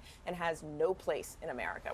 And John Carl, back to you there in Milwaukee with Rick Klein, because we know that the large crowds is something that Donald Trump obviously favors. It's a hallmark of his campaign. He wants to pack as many people in as possible. So I would imagine even the idea floated towards him that they would scale back the convention in any way is not something he wants. If he is able, he's going to try to be there. I mean, I've witnessed Trump at rallies kind of call out the Secret Service and saying, why are these barricades up there? I want to let people get closer to the stage. I was at a rally in Iowa during the 2022 midterms where he actually got his staff to remove some of the barriers so more of the crowd could come closer to the stage. He's not going to want to scale back any of this thing. I was talking to one of the many people that are involved in planning here, not sure how this was going to affect the convention, as they were all scrambling to try to figure out what actually happened today and what the former president's condition is. But this person said to me, my assumption is not just that this convention will continue as planned, but that this convention will continue with a vengeance, with a new energy, using this attempted assassination as a rallying cry, as a symbol, and certainly not as a reason to scale back any of the events here in the convention. Of course, the Secret Service is going to have other concerns. Law enforcement here is going to have other concerns about keeping this place secured. But as you and I talked about earlier, Whit, we are in one of the most secure places in the country right now. I mean, they've already erected barricades for blocks all around this convention center. There is already a massive security presence in the city of Milwaukee. It certainly isn't going to be scaled back. If anything, it's going to be ramped up. And Rick, you and I were talking days earlier just about this event in Pennsylvania and how significant it could be. All eyes were on this event. There was, as names were being thrown out there for potential running mates, there was the possibility of at least a hint or a tease or maybe even an announcement. What does this do now to this Veep stakes, the potential running mates? And clearly some of them are out there on Twitter or X and making comments in support of the former president. Do you think this changes anything? Were any of them likely working to the last possible minute to get the job? Yeah, we reported just hours before this rally in Pennsylvania that 3 finalists met with Donald Trump privately at Mar-a-Lago in the last couple of days. Somehow they avoided reporters who were tracking the movements of these individuals. We're talking about Senator J.D. Vance, Senator Marco Rubio, and the North Dakota Governor Doug Burgum. All 3 met with Donald Trump in a very small setting, maybe even as one-on-one type setting for the first time in this process. He's talked to them informally, but to be involved in the interviews, he was clearly getting close to making that decision. He was teasing the possibility in fundraising appeals and in postings and in interviews that this would be the event. This would be the time that he actually announces his vice presidential pick. The timing would sort of fit going into the convention.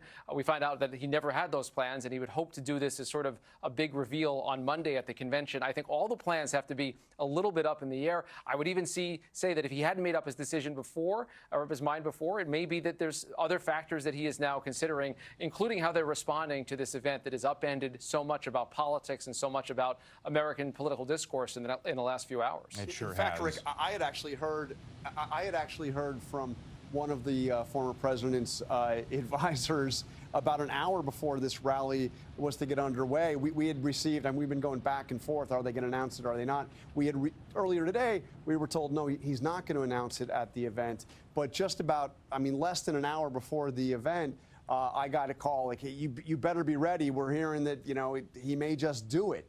So, I mean, there was a heck of a lot of anticipation at this event, although, you know, he didn't have the typical entourage with him of other officials, because so many people have already come to Milwaukee. We're already en route to Milwaukee. So a heck of a lot of the spotlight was very bright on that event in Pennsylvania today. The spotlight bright on the event, and sadly, just a horrific scene that played out. And the former president now injured and recovering the slight injury, as he described, to the top of his ear following that attempted assassination. John and Rick, thank you. I want to go back to Martha Raddatz, because, Martha, you've been following this very closely, talking to some of your sources, including military sources who've been sort of analyzing some of this data and information as it's been coming in. What more are you learning tonight? Well, basically what they thought in the very beginning seems to have happened, that this was off-site, that it was not in a secure area. It was off 200, 300 yards away from the actual event, away from Donald Trump. But the shooter still managed to fire 8 rounds from an AR-15. You know, I think about that crowd, and that crowd was there for a political event. The campaign will surely go on. The election will surely go on. But no one will forget this day. We have to remember that this is a day where someone tried to assassinate a former president and a presidential candidate. And in that assassination attempt, killed one of those supporters at that political rally and left 2 others in critical condition, according to the Secret Service. So I think that is really what we have to think about tonight. The campaign will go on. Donald Trump made that very clear, just putting that fist up. It looks to me like he was saying, fight, fight, as he was helped off the stage there. He will certainly, as John and Rick said, talk about that this week. They will talk about this at the RNC. But hovering over all of this is, who is that suspect? What motivated him? Why would he take action like that? And because that suspect is dead, you can imagine that there will be conspiracy theories for a very long time, no matter what they find out and prove. Yeah, sadly, there's no question about that. Martha Raddatz, thank you. And just to point out to our viewers, some of this video that you're seeing, these are new aerials from our affiliate there that has been following this scene, this chopper video. This is overlooking the area off in the distance. There was a wider shot that you could see the American flag that was hanging. There it is. That was the venue inside. But again, law enforcement saying that this shooter was perched up on one of those rooftops about 200 to 300 yards away. And now for the first time, it's kind of coming into a clearer picture that just how much space there was. There are a number of buildings there where he could have been. Once again, we're still just getting these details coming in about the investigation and attempted assassination of the former President Trump. Before we go, though, we do have a recap of all the troubling developments on this historic day. ABC's Rachel Scott was there at the rally and has been speaking with eyewitnesses who were there, too. This is the shocking moment. Chaos erupted at Donald Trump's rally in Butler, Pennsylvania. If you want to really see something that's said, take a look at what happened. You can hear several pops and see the former president grabbing his ear, ducking for cover behind the podium. Secret Service agents rushing the stage, surrounding Trump, shielding him, taking him down to the ground. The screaming crowd looking on in horror. A short time later, agents carefully lifting the former president up. I got you, sir. I got you, sir. Let me get my shoes, sir. Hold on, your head is bloody. Blood clearly seen on his face, Trump pumping his fist. Agents whisking the former president off the stage, down the stairs to a waiting armored SUV, rushing him to a local medical center. We heard what we appeared to be gunfire coming. The former president was rushed off the stage. Right now, we're at Secret Service. He's being escorted into his vehicle. This was a chaotic moment that just played out right here in Pennsylvania. People running and rushing to the ground as they heard those apparent shots fired. Then pandemonium, thousands of people running for cover. You're unbelievable. Tonight, the Trump campaign releasing a statement saying the former president is fine and being checked out at a local medical facility. Donald Trump Jr. telling ABC News he spoke to his father, who remains in the hospital, and described Trump as in good spirits, saying he remains under observations. Just hours ago, this area was lined with Trump supporters. They entered that tent right there to be screened by Secret Service, going through metal detectors, their belongings detected. Now, this is the space where you have Trump supporters that are leaving, panicked and confused, as Secret Service agents rush us out of this area and back to our cars. Tonight, the crowd still in disbelief. Tell me what you saw and what you heard. You said that you heard the popping sounds and you got down? Sounds. At first you think like maybe firecrackers, but it continued, and then somebody yelled, "Get down." We got down, and we huddled, and we started praying. Tonight, local officials telling ABC News those sounds were in fact gunshots. Live rounds fired from a rooftop adjacent to the venue outside the security perimeter. Tonight, law enforcement recovering an AR-style rifle. This is being investigated as an attempted assassination. And tonight, the local district attorney telling ABC News at least one person is dead and the shooter is dead as well. A law enforcement official briefed on the investigation tells us this image is believed to show the suspected gunman on the roof. Tonight, President Biden addressing the nation. I have tried to get a hold of Donald. He's with his doctors. Apparently he's doing well. I plan on talking to him shortly, I hope, when I get back to the telephone. Look, there's no place in America for this kind of violence. It's sick. It's sick. It's one of the reasons why we have to unite this country. We cannot allow for this to be happening. We cannot be like this. We cannot condone this. But the idea that there's political violence or violence in America like this is just unheard of. It's just not appropriate. And everybody must condemn it. And moments ago, former President Donald Trump posting on Truth Social, thanking the Secret Service, saying, "I want to extend my condolences to the family of the person at the rally who was killed, and also to the family of another person who was badly injured. It is incredible that such an act could take place in our country. I was shot with a bullet that pierced the upper part of my right ear. I knew immediately that something was wrong and that I heard a whizzing sound, shots, and immediately felt the bullet ripping through the skin. Much bleeding took place, so I realized then what was happening. God bless America." And Rachel Scott is back with us now. She was there at that rally in the beginning. She is still there now. Rachel, you've talked to a number of witnesses, but I also wonder, have you been in touch with the Trump campaign, some of the officials that you were likely speaking with who were there at the event, who then fled with the president? Are they revealing anything else about what happened? Yeah, there is a sense of shock among Trump officials as well. They were inside of this rally along with us and the former president's supporters, members of the press. They were there too, also diving for cover, many of the former president's aides, when we heard those gunshots erupt and the panic that set in and the chaos that occurred just right after that. Here now, right behind me, is this active crime scene that you have here. And there were a number of people that were here. Their belongings are left inside. It was sort of this moment where you took what you could and you just sort of raced out. There were some people running out. There were some people that had to be pushed out by Secret Service. They were told to just take what you can, leave everything else. There were probably about a dozen people that were lined up here at these gates behind me asking law enforcement when they'll be able to get back in. They were just told that they would not have access to their personal belongings for some time, maybe a couple hours, maybe a day. There are several people here who actually have their keys to their cars. They can't drive home at this point. Obviously, this is an active crime scene that's occurring behind me here tonight. And still you have this American flag that's hanging over that crime scene, an attempted assassination of a former president, a Republican nominee in this race. It is an unprecedented twist to an already historic campaign win. Rachel Scott, stand by. Just reminding our viewers who are tuning in right now as we hit the top of the hour, it is just past 11 o'clock in the east, 8 o'clock in the west. We've been on this for hours now. I'm Whit Johnson in New York, following the major developments. Former President Donald Trump in an attempted assassination at one of his events in Butler, Pennsylvania. He was there for a rally, a political rally. You see the events here. There were the popping sounds in the crowd, the former president reaching for his right ear before going down to the deck right there on the stage. The Secret Service surrounding the former president, jumping on him to protect him, forming somewhat of a human shield there before eventually bringing former President Trump back to his feet and escorting him off the stage. You can also hear the screams from the crowd because as we know now that there was a shooter who was perched on a rooftop, fired up to 8 shots from an AR-style rifle, and at least one spectator, one person in the stands there was killed. We know that 2 others were taken in critical condition to a nearby hospital.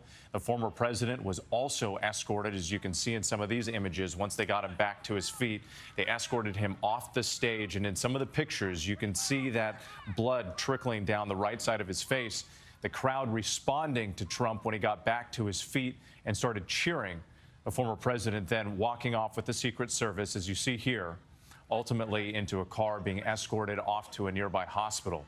We're told by family that the president is doing fine tonight, that he did suffer a minor injury as a bullet passed through the top of his right ear. But the president and his family, they've been asking for prayers for the victims who were killed and also thanking the Secret Service for their quick actions in this assassination attempt. We also know that the Secret Service is involved in the investigation. The FBI now leading the investigation.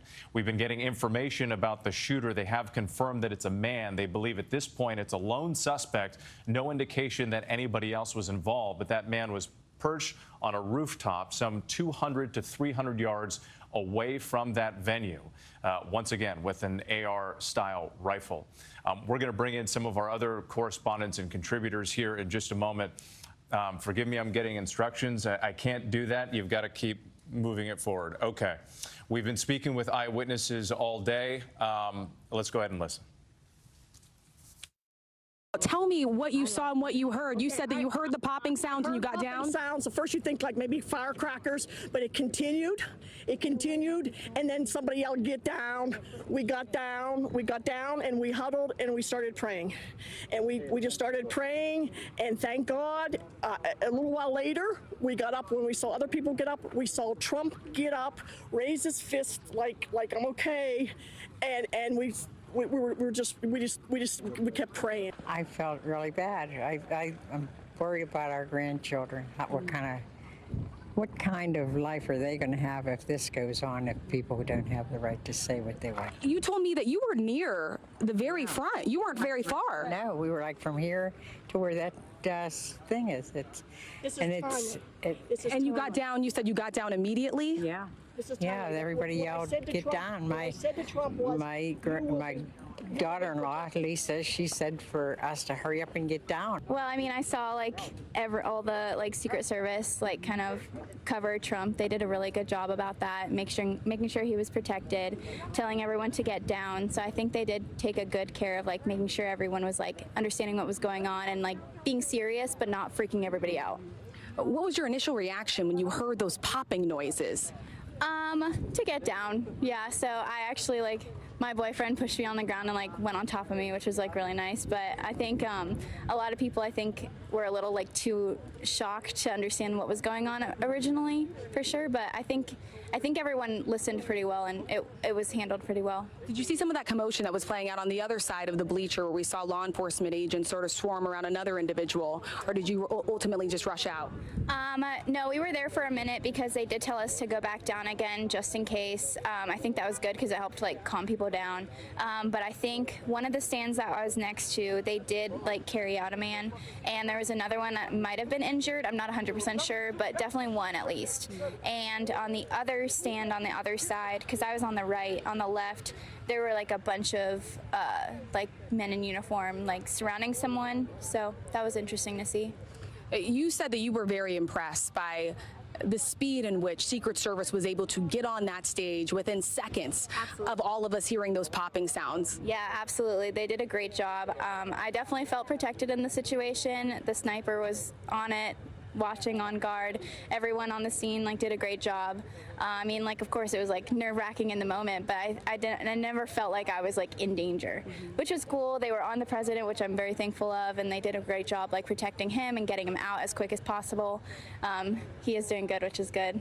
Yeah. I'm the Republican nominee for the Senate in Pennsylvania. I was in the front row, and President Trump had just announced me and said he was going to have me come up on the stage, and said, well, wait a minute. And then there were a number of shots, I think probably 7 or 8 shots. It wasn't clear whether they would come from one place or 2 places. At least I couldn't tell. And immediately there was a swarm of Secret Service officers that, got on top of, knocked down President Trump and got on top of him. And then he stood back up, and you sort of saw this fist come out, sort of defiant that it looked like he was okay, but you couldn't tell for sure. It looked like there was some blood, but it wasn't obvious. And then the entire crowd went to the ground because we weren't sure whether the shots were done. And then unfortunately, over my shoulder, someone had clearly been hit. I was on the ground, and up in the bleachers, probably 3 or 4 bleachers behind me. It looked like there was a man who was severely injured. There was a lot of blood, and his people around him were trying to administer first aid. And then some police officers came in and carried him out and presumably took him to get first aid. That's really all I could see. I don't know if there were other people injured, and I don't know if there was anybody apprehended, because as you might imagine, once that happened, the crowd was very chaotic, and it was very hard to know what was going on. And we're still there at the rally, just sitting trying to get out because the traffic is so backed up. And Dave, your account seems to confirm some of this reporting that we're getting about a shooter and potential bystanders who were hurt. Just talk more about your initial reaction. I mean, seeing this, you're running for Senate in the state of Pennsylvania. You're about to walk up on the stage. You're getting introduced by the former president, and then you hear these shots ring out and the chaos in the crowd. What was going through your mind in that moment? Well, it takes a minute to process. People started to panic all around. You could feel, people were very scared, and so, everybody just dropped to the ground. And it felt very obvious that the president was under assault, and very much at risk. And it wasn't clear that he was okay to begin with. And then, once it started to sink in, you're thinking, are there still shooters out there? Are they going to target other people? And it's just like these, situations. I was in the military previously. You realize over time that the facts start to come together. So you got to be careful not to draw too many conclusions early on. But I think what we all felt was a sense of, oh my Lord, everybody's in danger because there's clearly a shooter, at least one shooter in the crowd, and maybe more. And really, I think scary for everybody who was there.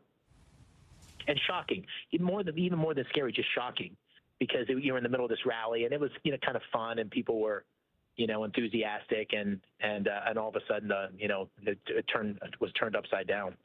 What does this say to you about our state of division and the politics in this country right now?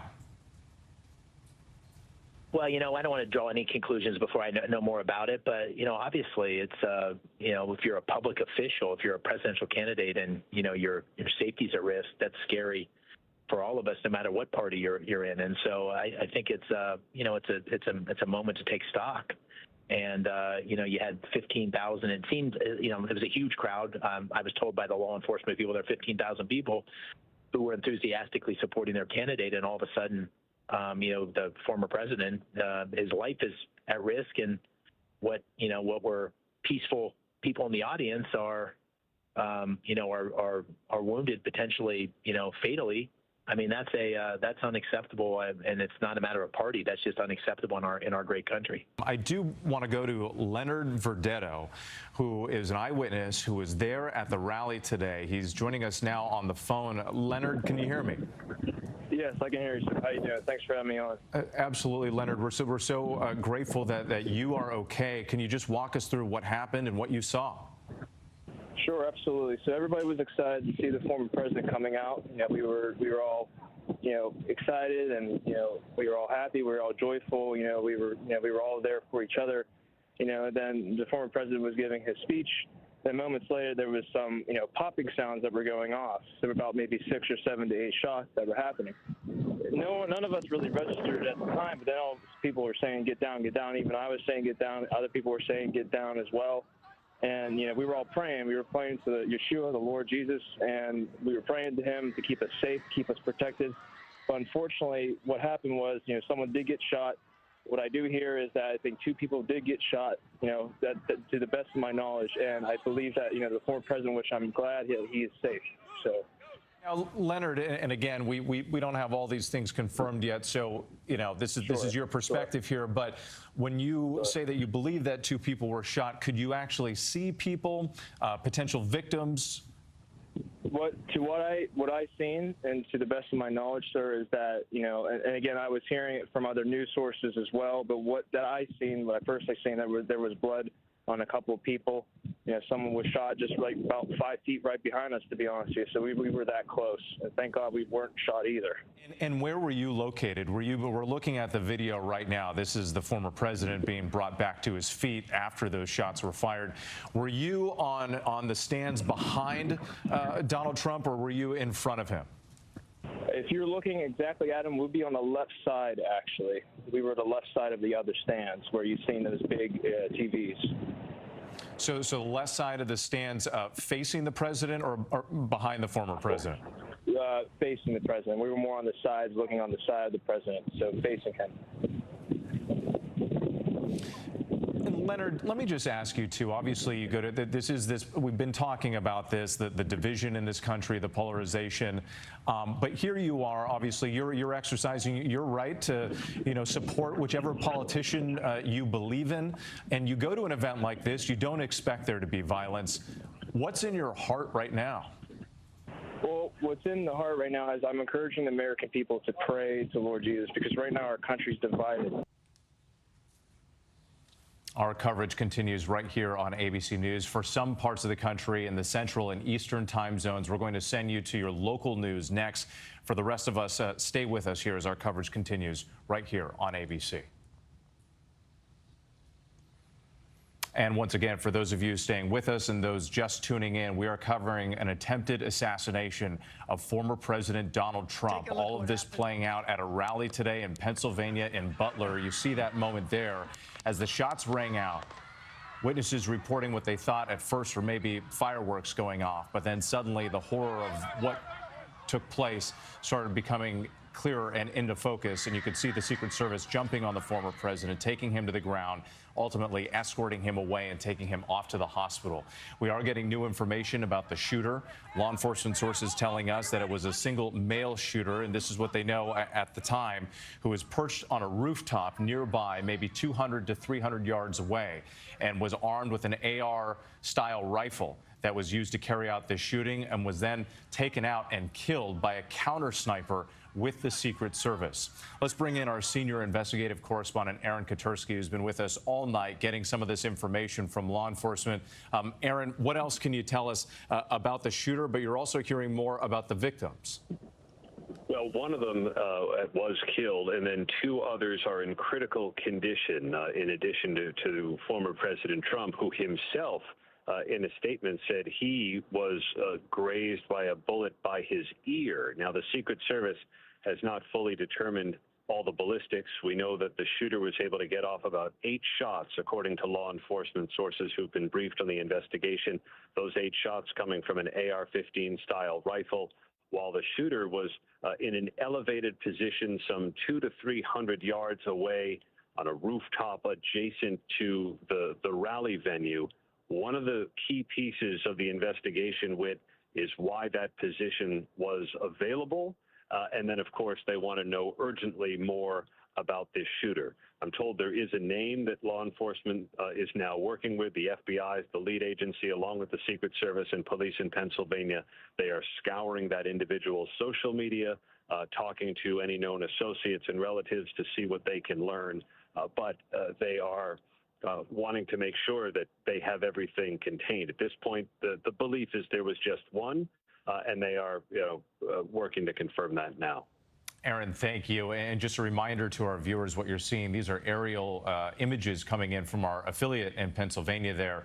And it gives you a sense of just all the different rooftops and the buildings nearby. And as the camera pulls back, there you see where the American flag is hanging, where former President Trump was speaking at the time. So plenty of buildings nearby.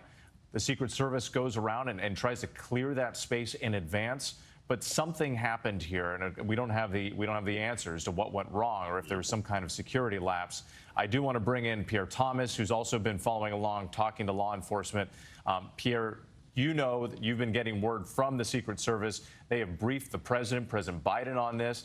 They always do a perimeter scan of the area ahead of time, but a lot of questions about how this happened tonight.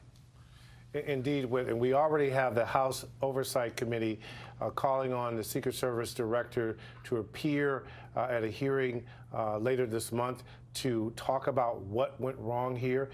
They're clearly deeply concerned about what took place. We also, can tell you that the FBI is on the scene right now at that venue, looking at the evidence. The ATF is also there securing any rounds that were fired. The FBI, as Aaron mentioned, has a name. I was told at least 2 names that they were trying to narrow down to make sure that they have precisely the right suspects so that they can make sure that they're doing the appropriate and very focused investigation. The other thing I would share with you is that we spent some time in recent weeks with the Secret Service as they were preparing for the conventions. And one of them in particular, who was a part of the counter assault team, told me specifically that they had to prepare for the lone wolf in addition to organized terrorist attempts, that everything was on the table. And he was making the point that it's all quite serious, it was all quite real. And even though they will face some scrutiny tonight, we saw a lot of the training that they showed us in play tonight. The notion, as you mentioned, that they formed a human shield. They're taught to walk into gunfire, to form this human shield around the president or any other protectee. And we, in an eerie way, saw that play out today in real time. Just stunning to see, Whit. And Pierre, it's also, to your reporting there, you mentioned the lone wolf. This is something that you've been talking about, law enforcement has been warning about for a long time, because it's one thing for them to track the political rhetoric, the chatter online, if you will, but they talk about this, it's nearly impossible. If you have one lone person who has a grudge, something they want to carry out, you can protect the perimeter as much as you can, but you can never guarantee 100% safety. Indeed, Whit. And again, the key is, who was this person communicating? Did they put anything on social media? Sometimes they do. Oftentimes they do put something out there that gives some kind of warning sign, but sometimes they don't. That's the key tonight. The key tonight is, who is this person? What can they find out about him? Were there other people involved? Did anyone else know? Those are the critical questions. We expect we'll get more answers tomorrow. Again, they have a name, at least one name. I was told 2. They're narrowing this down, but they want to know everything possible before they begin to speak anything about this particular suspect. And we are standing by, and that information has been coming in throughout the hours this evening. Pierre Thomas, thank you again for your reporting.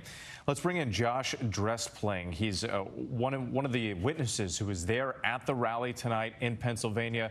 Josh, we've been hearing from others who were there and the awful scenes that they saw before their very eyes. Walk us through where you were and what you saw and heard. I was approximately the center of the crowd on the ground, the center of the crowd facing the podium, a little bit off to the right, about 50 yards back. I heard, like your other witness has been saying, what I thought was fireworks, and there was an initial pop followed by 2 more, then a sequence of 4 or 5, possibly 6 more rounds, and saw Trump go down, and then there was like this kind of eerie silence. Everybody kind of dropped to their knees, and everybody was just kind of like, is this really happening? It was very, like I said, very surreal and kind of unnerving. And from my vantage point, I saw the 2 injured people that were off to the left in the stands, and I made my way over there and was able to capture a video of those 2 gentlemen being brought out and worked on by EMS and military personnel and state police. Like I said, it was just kind of a surreal situation to see something like this go down in our country.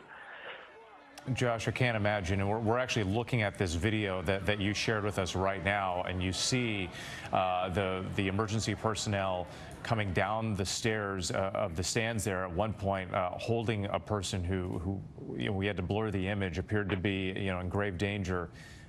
What was that the moment when you knew that this was real? A few moments before that, it clicked in my head. At first, like I said, it kind of sounded like fireworks, and then the progressive shots, and then he saw Trump go down and the Secret Service surround him, and it was just like, oh, this is not a joke kind of thing. It wasn't somebody playing around with fireworks or whatever, and once they start bringing people out that were injured, and and it became more than real at that moment. And Josh, we've been hearing from so many witnesses tonight, really just a range of emotions from sadness to anger. Obviously their hearts going out to the people who were injured and killed. What's on your mind tonight? You bring that up. I got multiple calls from friends, family, and relatives who knew I was heading out that way today, and were like, "Are you okay?" Or, it was just everybody. Across the country, the other side of the country, I have friends that were calling me and harkened back to me being there. But moments before Trump came on stage, there was a young man, 20, 30 something, with a child on his shoulders. It couldn't have been more than a year old, and he was up there patting dad on the top, on his hat, on his MAGA hat, Make America Great hat, and, pointing at people and laughing and having a good time in the sun. And, as it's going on, the image of that little kid ran through my head, and it was just, where is this kid now, while all these people were on all fours on the ground being afraid of being shot, which, like I said, once again made it very surreal and unnerving. We've been talking tonight about how this is no doubt going to be a big test for this country, right? What do we do next? As the American people, our politicians, how do we respond to this kind of violence? What are your concerns going forward? Man, if I had to answer to all that, I would be running for president. But I just feel it's going to divide our two-party system even further. I've already seen things online where people were saying, "Oh, this was a fake," and this, all these different conspiracy theories, which is just like, oh, great, we can't just, agree to disagree and work together kind of thing. But, only time will tell what the response to this will be. Well, Josh, thank you so much for your time tonight, and our thoughts go out to you and your family, of course, the victims, everyone who was there and witnessed all of this. We appreciate you sharing your thoughts. All right. Thank you for your time. Take care. Thank you.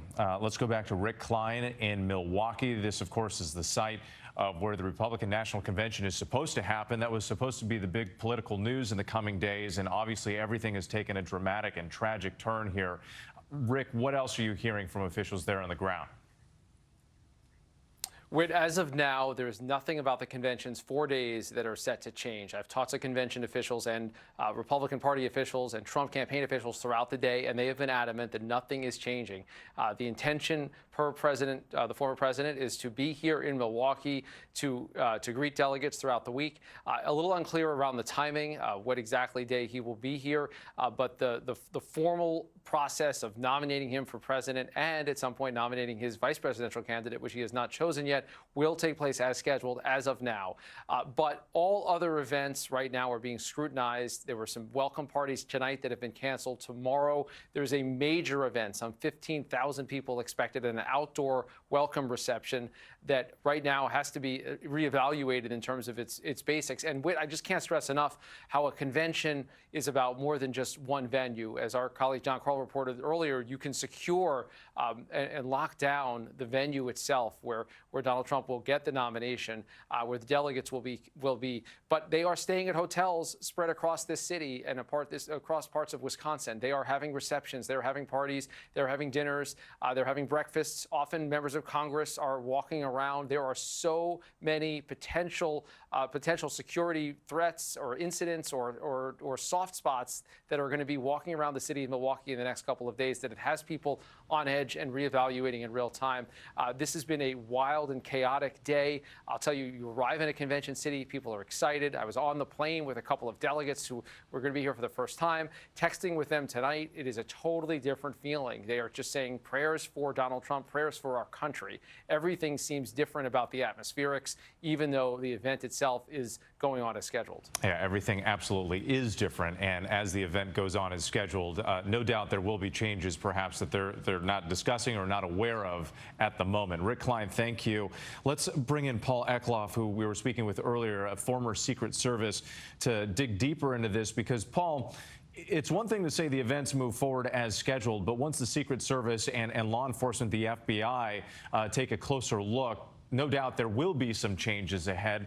What are your concerns just in terms of the challenges of this convention? My concerns for the convention would be far different than for the campaign event and the tragedy that we saw today. The Republican convention has designated a national special security event, which allows the Secret Service to partner with far more federal partners on the ground and even the military. The Secret Service does not just worry about bullets and lone assassins, though that is historically what we see. There are chemical, biological, radiological threats that can emerge from any number of locations and vectors. And then you also have to realize, and what led to today, is the open society and the free country that we live in. They also have to be very cognizant of the ability of people with counter views to protest and demonstrate and have their views heard. So we exist where privacy, security, and safety, there is always a trade-off, a risk tolerance. And obviously that will have to be tightened up. Campaign events will likely look very different. What we saw today was an absolute success of a textbook response of the agents on the ground, covering, shielding what went from a joyful campaign event within minutes turned into an active shooter scenario until within the video that I have seen, within less than a second, the counter sniper operative neutralized the shooter, and the president was able to be evacuated safely to the hospital, which is also planned. But the planning for a national special security event is extremely comprehensive. I know many of the agents on the ground in Milwaukee today, and they are among the best in government service. So, Paul, we hear law enforcement frequently talk about so-called soft targets, right? Large gatherings where maybe there isn't the same sort of police presence. We've been hearing about this welcoming party where there are supposed to be 15,000 people there. What changes do you expect could be made there? For the convention or for the events surrounding? For the convention. What specifically, forgive me, Paul, I'm just getting some information now. This is a live picture. Stand by, Paul. This is a live picture of President Biden right now coming in, heading back to Washington. Remember, he was in Rehoboth, Delaware for the weekend. But once this event unfolded, he came to the microphones, he spoke, he had a conversation with former President Donald Trump over the phone tonight, which in and of itself is a remarkable development, considering these two men almost never speak to each other. Even at the debate a couple of weeks ago, hardly acknowledged each other except for when they were speaking during the debate. So there is the president right now leaving, heading back to Washington. No doubt there's a lot that the president will need to cover in the coming days. Obviously, he was briefed by his advisors. We were also told that he was briefed by the Secret Service, and there are changes coming. It is not going to be business as usual in the campaign. It's not going to be business as usual at the White House. Changes are coming. The rhetoric has already changed. And obviously, after this event that happened today in Pennsylvania, the campaign events going forward and what the president is able to do, what the Secret Service lets President Biden or former President Trump do going forward, remains to be seen. Let's go back to Aaron Katersky, because our senior investigative correspondent has been getting new information as it's come in from law enforcement. Aaron, what more can you say? Well, we're going to hear from the police in Butler, Pennsylvania within the hour, we expect. So we should learn a little bit more from their perspective. But in the meantime, Governor Josh Shapiro in Pennsylvania says Trump has left the area under the protection of the U.S. Secret Service, and he is headed out of the state, we expect. Now, where he goes will